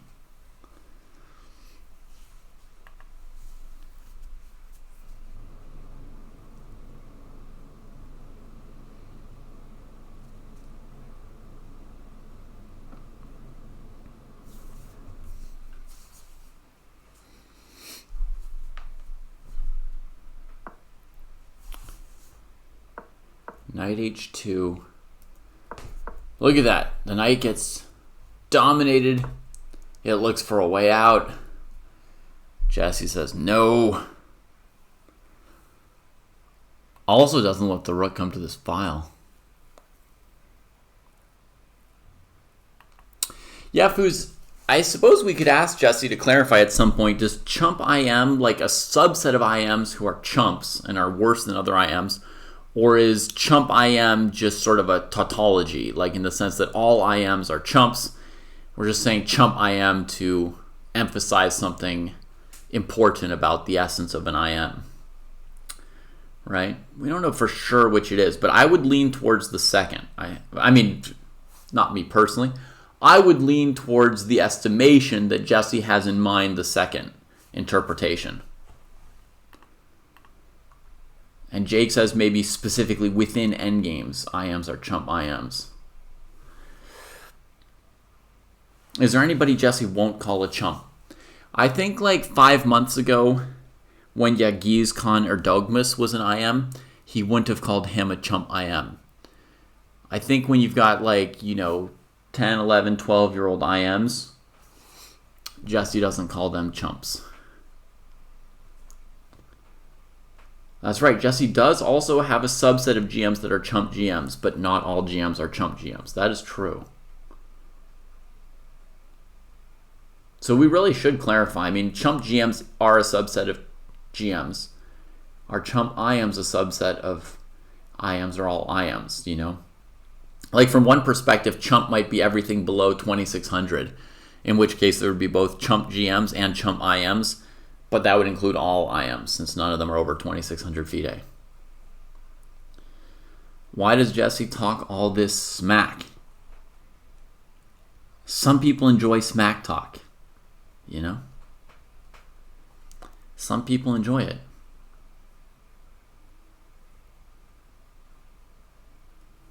Yeah, I think also, Bestie, that it might be chump is everything under a certain rating number.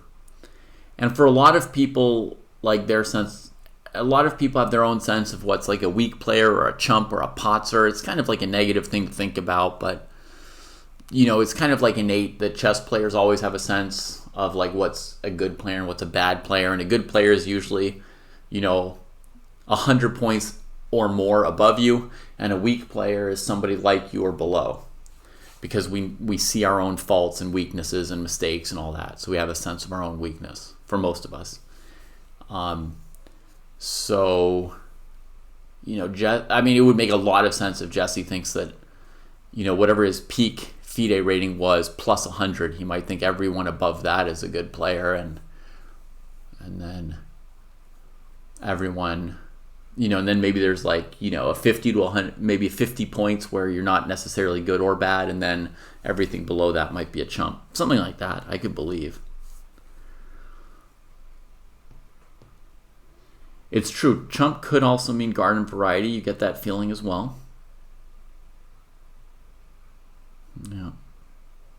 Like average.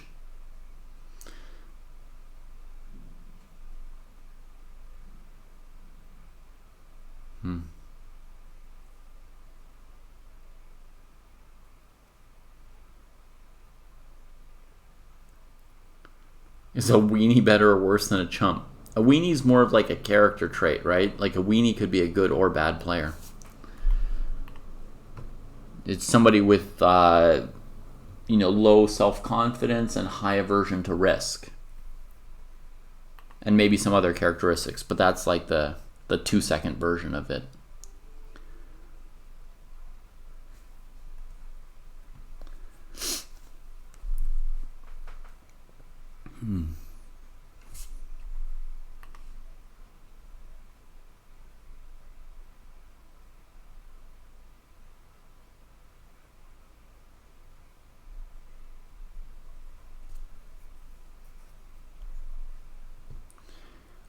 Yeah, Abdul. My Dojo eval bar, which I'm not specifically using at this event so far, is minuscule advantage or preference towards black. Yeah, Jesse considers himself a chump GM, I think. I think he's in that group. Because his rating is not 100 points higher than his own rating. Alright, so let's see. Benjamin's time, still okay for the moment. I assume that he would have seen that his knight's not getting g4. Maybe knight f1, knight e3 is a logical follow-up plan. Sort of finding a square for the knight, although it does interfere with the rook's free movement. You might want to play like f4 takes rook f3, trading off another pawn. White would like to trade the 4 pawns currently on the king side, make it a one side of the board kind of game, and those are black's best placed pawns. See what he does. He just twirls. Fair enough, just twirls. That king f7 is a pretty simple move, looking at being able to play rook h8.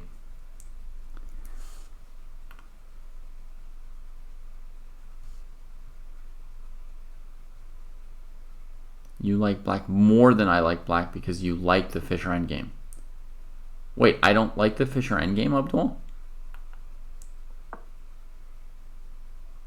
Alright, at least Jesse played this one quickly. Nice, nice, nice, nice. MG Weirdo, at the moment, White doesn't have any particular dream of ever having the advantage, ever.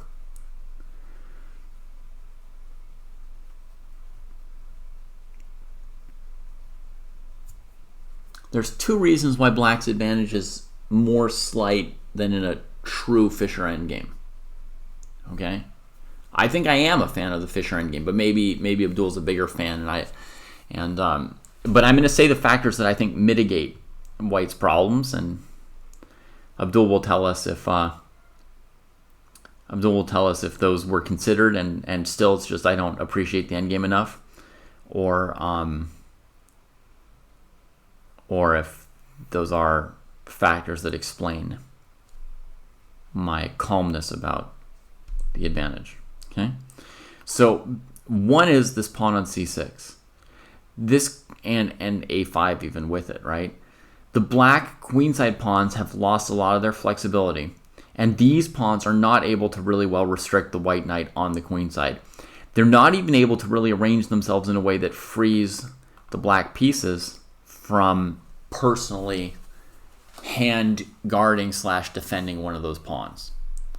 And that's a problem for black, to have one of your pieces stuck babysitting one of your queenside pawns. Makes it really hard because to use your advantage, you need to use both pieces, right? To poke and prod somewhere. At the moment, it looks like black's play would only be over on the king side, and that the threat of the white rook to either b3, to either b7 or c6 if the b pawn moves, is really restraining an entire black piece at the moment. The second thing that mitigates white's disadvantage in this position, b5 played, good move I think, we'll see, is that there aren't that many pawns on this side of the board. White can easily trade one of them with f4 here. And then you're just one trade away from it all coming down to one side, and one side you're not really worse. So Of course, you can't trade the second pawn, only one at the moment, so maybe I'm overstating that factor, but those are the things that keep me only cautiously optimistic, you know?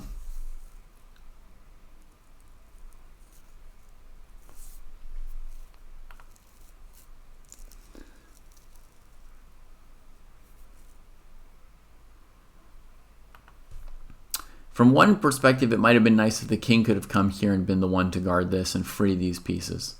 But the king is needed when white goes rook e3 to keep the rook out of e7. So then it has to go to d6, and the rook can come back to b3. So it didn't look like he could do it.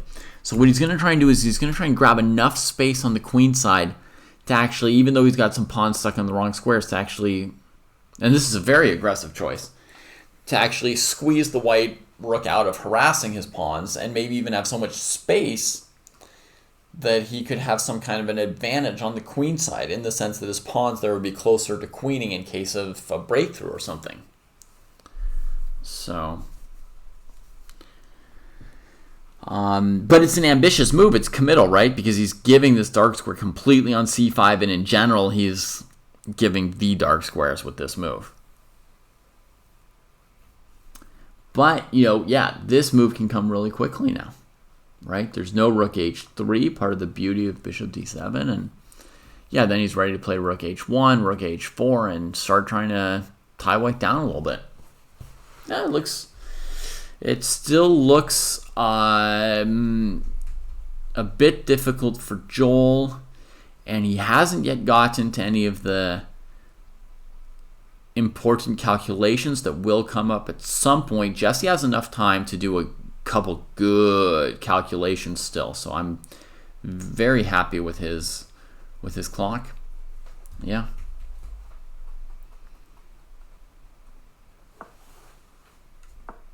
Rook c3 played, so still restricting this bishop. Maybe thinking about playing a4. If Jesse goes b4, it's probably bad to this move, going after his a pawn. You know, white not trading on b4, we're just going after a5.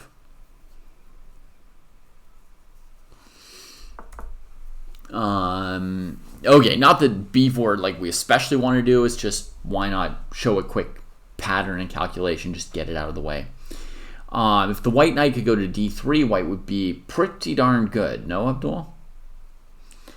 But the knight is super far from there. I mean, how would it get there? It's a million moves away. It'd have to go something like knight h2 to f3 to e1, something of that sort, right? Or knight g3 to e2 to c1 to b3/d3.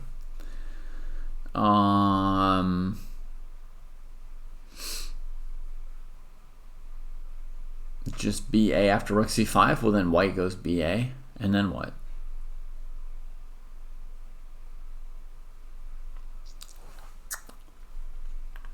Yeah, Nicolas, it is the Fischer endgame here.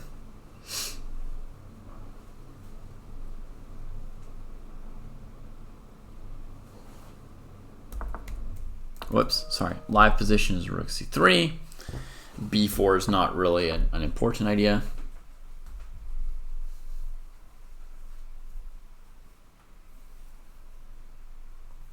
Isn't it interesting, Merles? Isn't it interesting?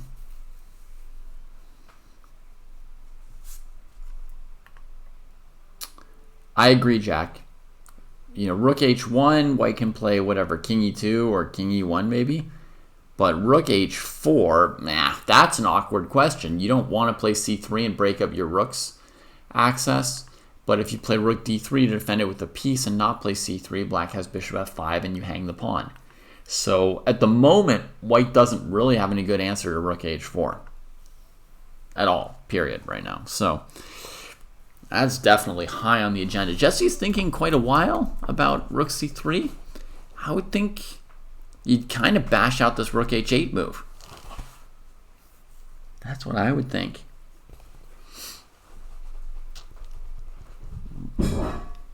Really looks just good to me. Well, you could play g3, yeah, but it gives up light squares, right?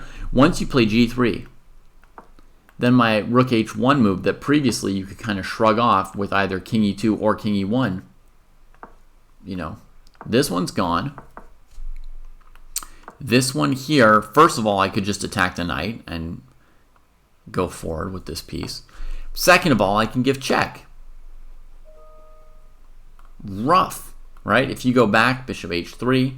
If you go f3, you've opened up the whole second rank like this. Maybe then I go bishop h3, hit the knight. It's double attacked. It has to come up. I take the second rank from you. And then hop back and defend my pawn before g4 traps my rook. But look at what I just got. You know? You didn't play HG, it's not your problem. No, none of this is your problem. It's up to all of us whether or not we care about this and think about these positions and try to solve them for either white side or black side.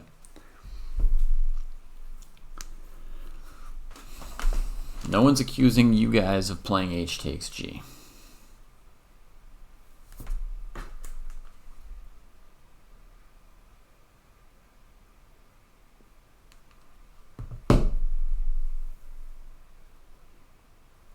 Rook h8, g4?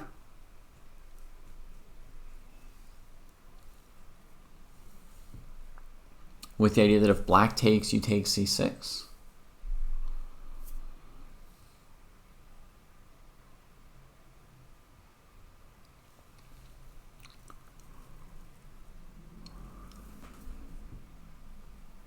It's not the worst time to think, but I think rook h8 is pretty clear. I would play rook h8 quickly and see how white intends to fight against it.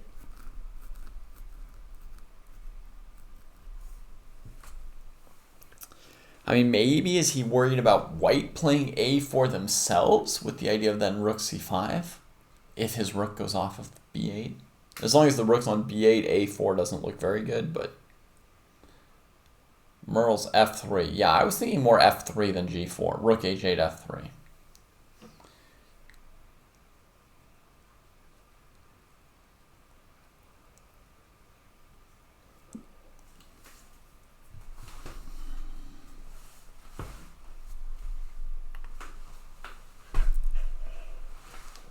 Yeah, finally we've got Jesse on an episode of Endgame Sensei.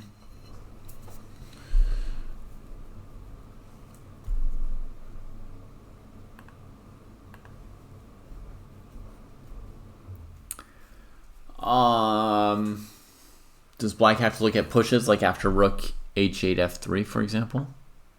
Most of the rest being a draw and maybe 3% chances for a white win, not because of the board, but just because, you know, mistakes can happen.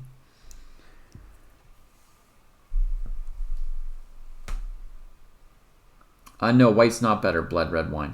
They're asking win percentage chances for Jesse. And Jesse's black. Sorry. Probably an objective draw if white finds the correct moves. I agree, Roxy. But, yeah. But as Stefan says, easier said than done, you know. Especially, I mean, Joel is really low on time now. Right? He's going to be under 10 minutes at some point when he's going to have to calculate something. And he may or may not get it.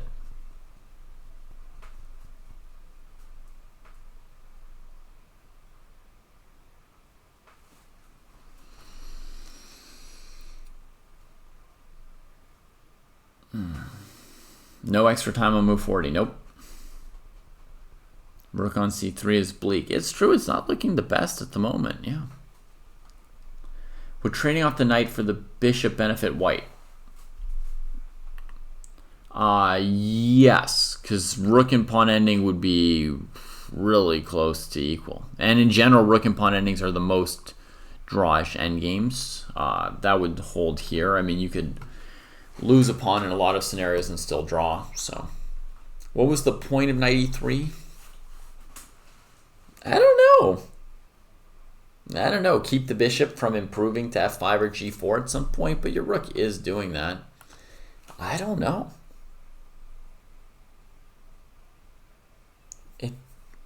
It had not occurred to me where this was going or how this was going to be good in any way. It's good in that e3 is not f1, I think is Chris's answer, which sort of makes some sense, but it's a really problematic square for this piece.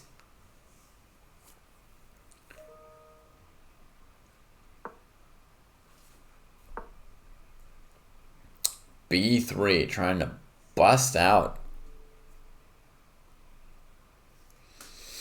Black could trade or play rook h4 or play rook to a8. Wait a minute, what does white play against rook h4? Oh, they play rook d3 because the knight is stopping bishop f5. So rook h4, rook d3.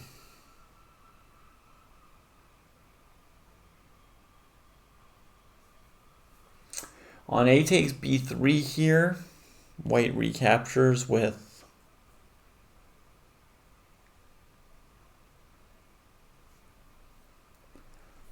I think c takes b3, rook a8. I don't know.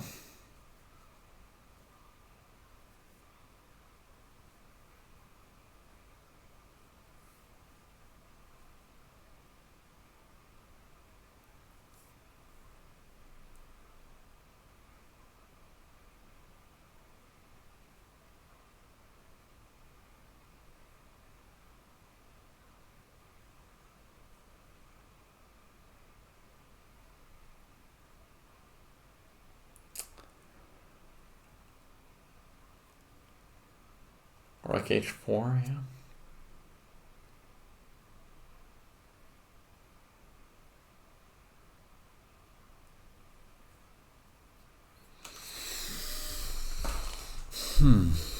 What do you guys think of rook a8? It's playable too, right? Rook a8, rook h4 doesn't seem to give white many options. If you take, this is check, and he recaptures, that's winning.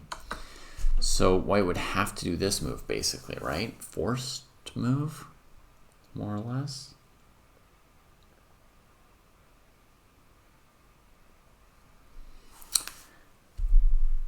And then this is kind of what I want to do, right?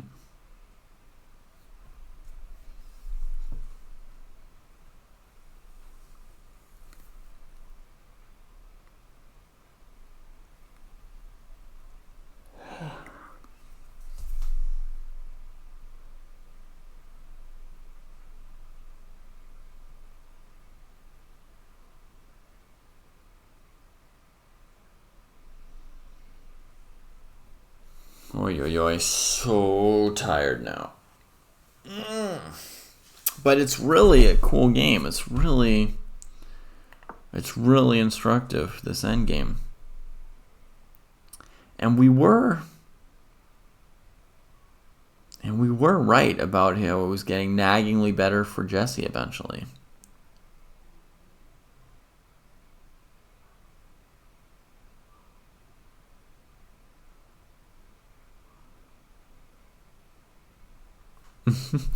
Yeah, the depth on this kind of a game is much higher than on our rapid games, for sure.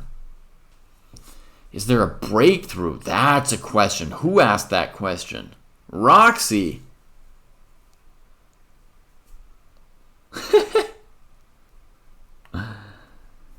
I mean, it's a very high chance that I will fall asleep before they finish their game. Like, maybe every single round this tournament. All right, so look at this suggestion. Rook here, b4. There's also b4 Merles without rook h4, right?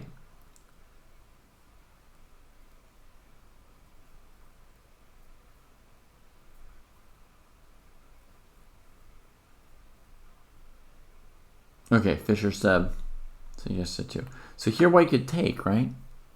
And then what are we doing as black? Taking, checking. Actually, yeah, this could be playable for black too. If you could sort of take over the whole center. But this pawn, I mean, it's got the rook behind it. I feel like it's actually going to be enough counterplay here. Black's not going to be able to organize quite right. So let's go look at b4 without the rook h4 move.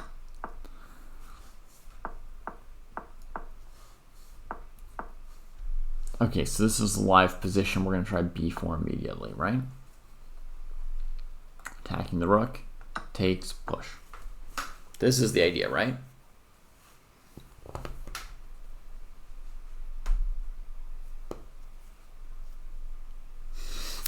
White's rook and knight are humorously close to this pawn without being able to get to it, right? Can't go to c2, can't go to a3, can't go to c1.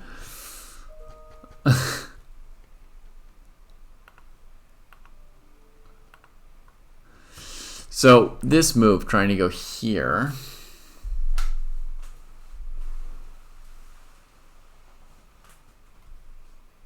because rook a8. If you go rook a5, takes, push. And if you bring the king closer here, and you're just a tempo slow, or c3.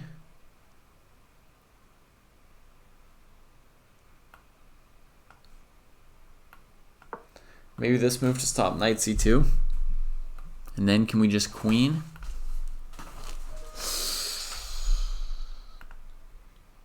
Chat's already worked the whole thing out. All right, Patrick. Rook d3 is holding? How can you be so certain? Jesse definitely calculates a lot of stuff. Yep.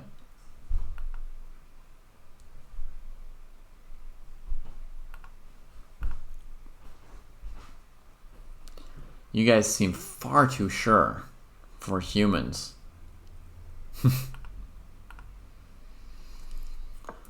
Okay, so we got this idea b4. And then we've got this idea from chat that rook d3 would just hold. Had you guys considered rook a8 in response? What moves were you considering for black?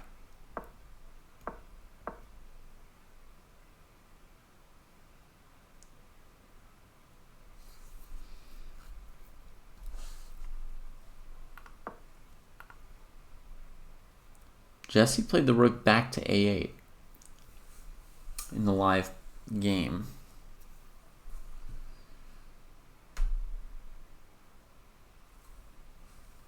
Now b takes a4 is just in time. Oh yeah, you're right.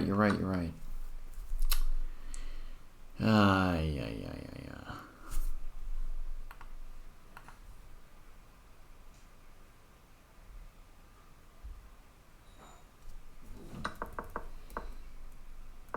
I'm a little bit surprised that rook d3 would be that good.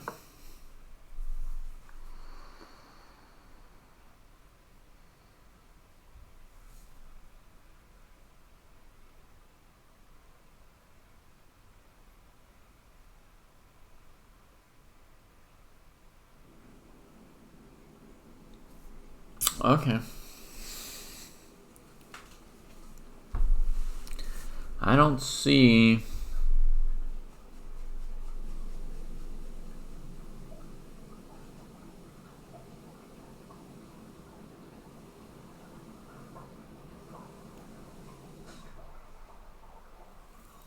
it. Yeah, I was thinking about c5 here.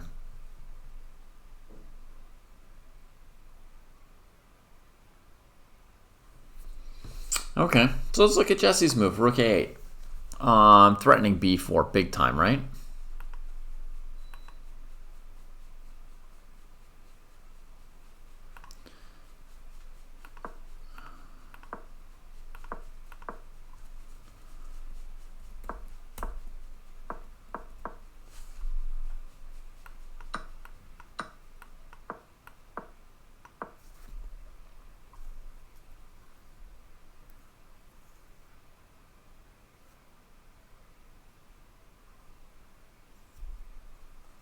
This seems to hold for white, right? This rook d3 variation there with rook a3.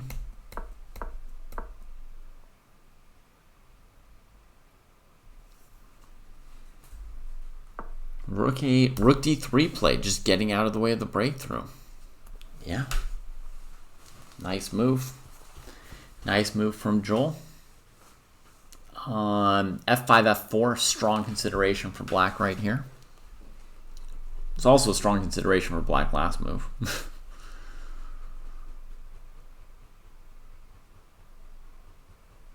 A takes B, rook takes B3, rook A4 is a quick question from chat. Double question mark, infiltration. Boom. This pawn's hanging, so the rook has to take. Rook here, infiltration. A takes B is a no-brainer now, says Fisher Seb. Okay, in agreement with Roxy. Is Fisher Seb over on Twitch?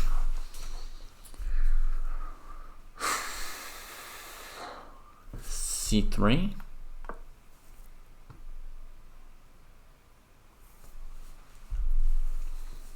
So now if we could get this bishop ever to come attack this rook somehow. Not easy to do.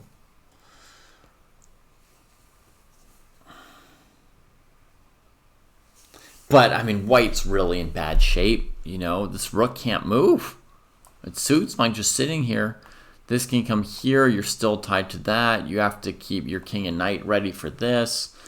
Black can bring the king to d6 or g6. Then try to get a pawn to f4. It's really hard. It's really hard for white. How you make the second weakness? You just advance on the king side, right? You just strengthen on the king side. Try to play f5, f4 eventually. Then attack the g2 pawn or f2 pawn with rook h8. And then into the second rank, right?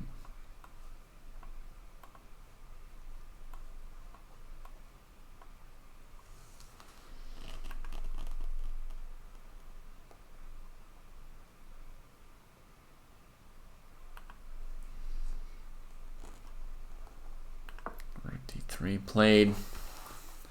10 minutes for Joel, 22 for Jesse. I'd love to have a few more minutes even for Jesse here, much less for Joel.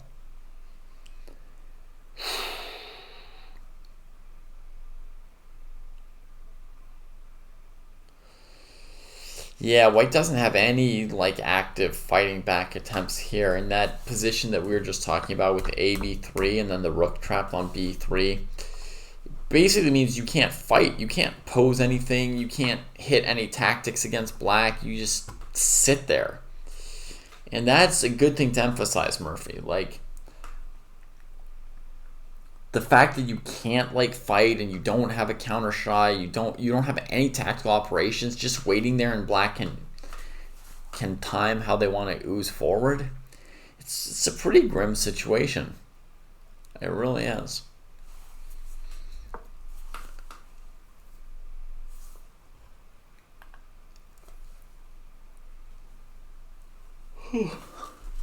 Okay, we've got a question about bishop e6 to maybe play c5 at some point in this sort of position here, I think. So bishop e6. Would you threaten c5, pawn takes d4? Maybe. After c5, white also has the idea of rook b5, trying to trade off a lot of pawns. That's the other thing you have to calculate carefully. I don't feel like we really have a threat here of c5, rook b5 as white.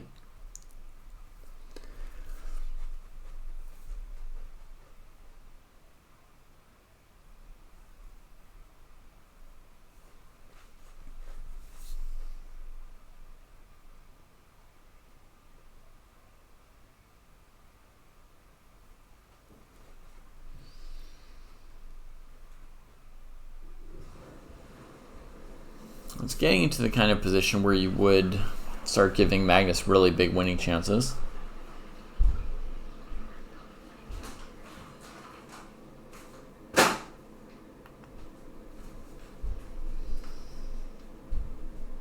Knight to d1 to b2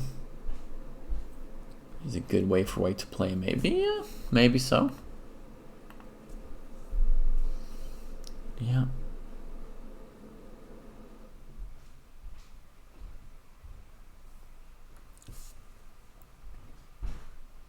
All right, folks, I just had a brilliant idea.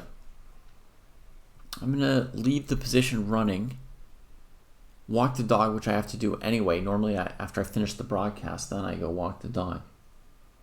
I'll walk the dog. That way Jesse can think for 4 or 5 minutes. You guys can follow the position, but I'm getting closer to bed that way.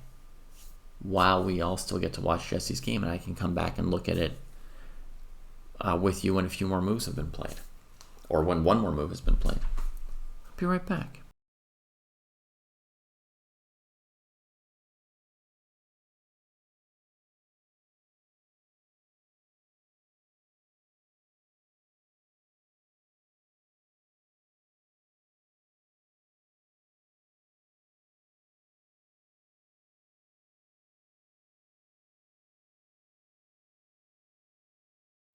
Rook and pawn ending? Huh.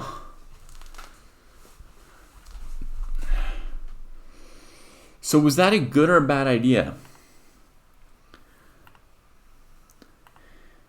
Sometimes when you don't have your brain with you and you think you've got a good idea, it's not actually a good idea.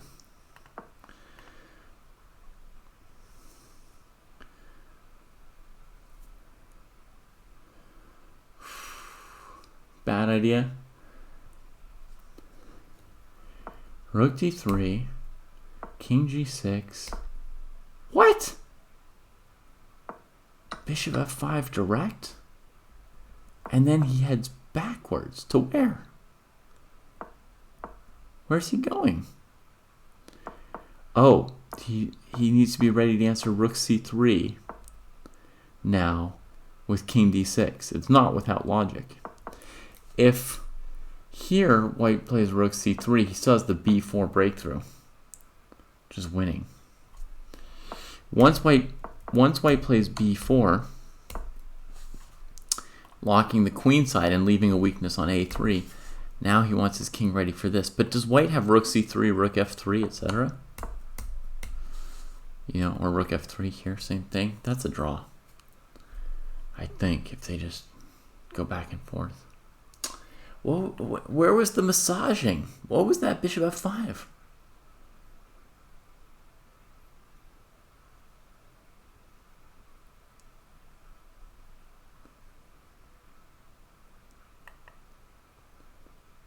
What was that?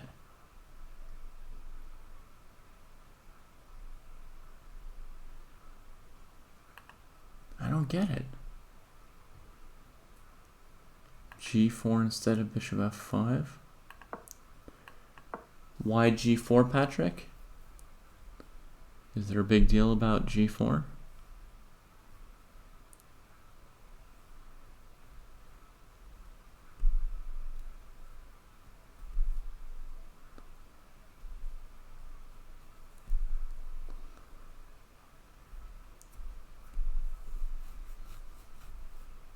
King G5.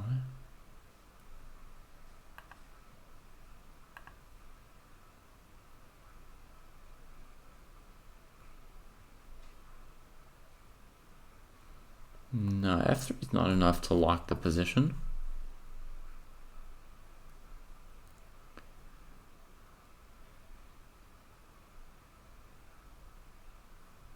f3, there's, you know, rook h8 to h2 or h3. It's far from locked. There's still stuff to do.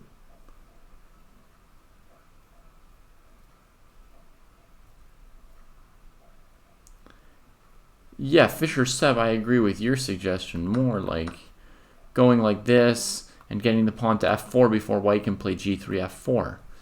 So with or without rook a4, c3, which we'd originally thrown in here, but one way or another, I would think that the idea of f5 before white can play f4, g3, f4, takes, and we have to be ready for this move, but this is where I would be looking for something. Although I did just hang this pawn, I think. So there's that / not that. But G3.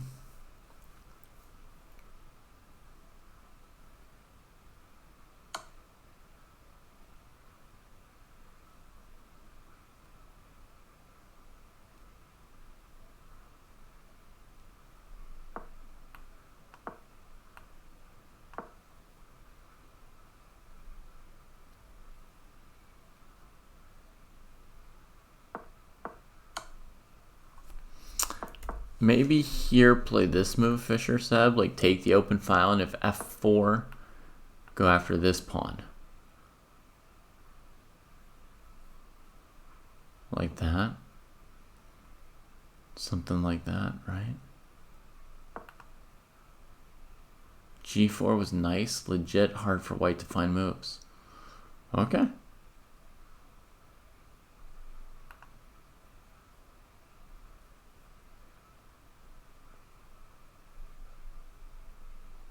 Why are they repeating in this position here?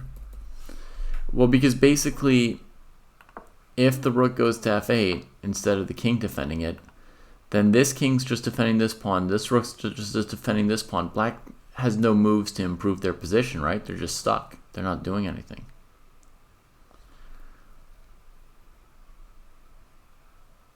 So he's trying to defend all the pawns with just the king back and forth to threaten to bring out the rook to a good square, but yeah, it's donezo. He can't make any progress because he's got two weak pawns that white's attacking.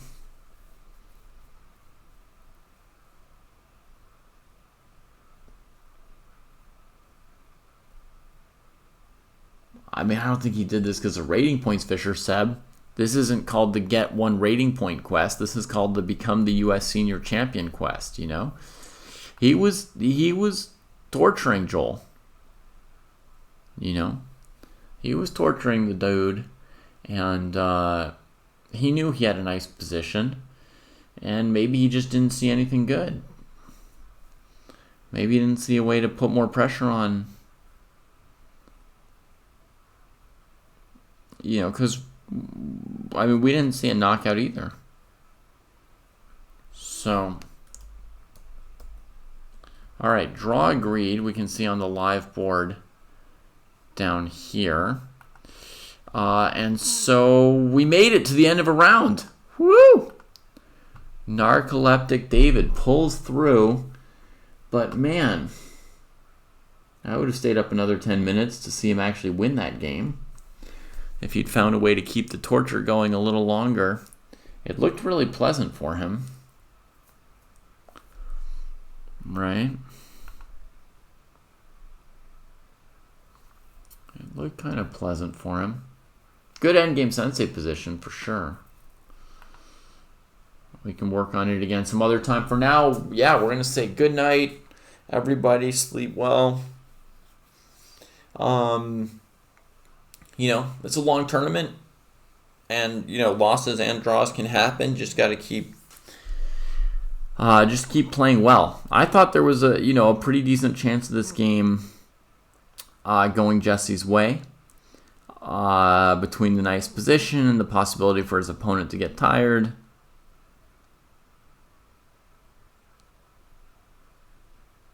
But it looks like the day is being a fairly drawish day. Even the most exciting position, this Caro, is now an opposite colored bishop ending.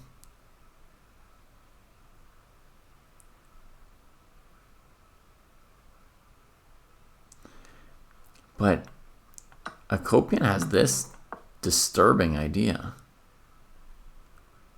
Maybe rook h7 deals with it, then you take the open file. Check here.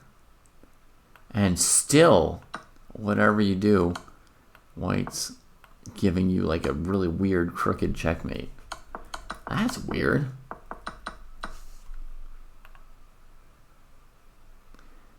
Yeah, 50% is certainly not the worst thing ever, but yeah, I mean, he's going to try to win the tournament, right? Good night, Roxy. Good night, Jason. Good night, Foos. Good night, Chris. MG Weirdo, Pumpkin the Cat, and everybody else. Yeah,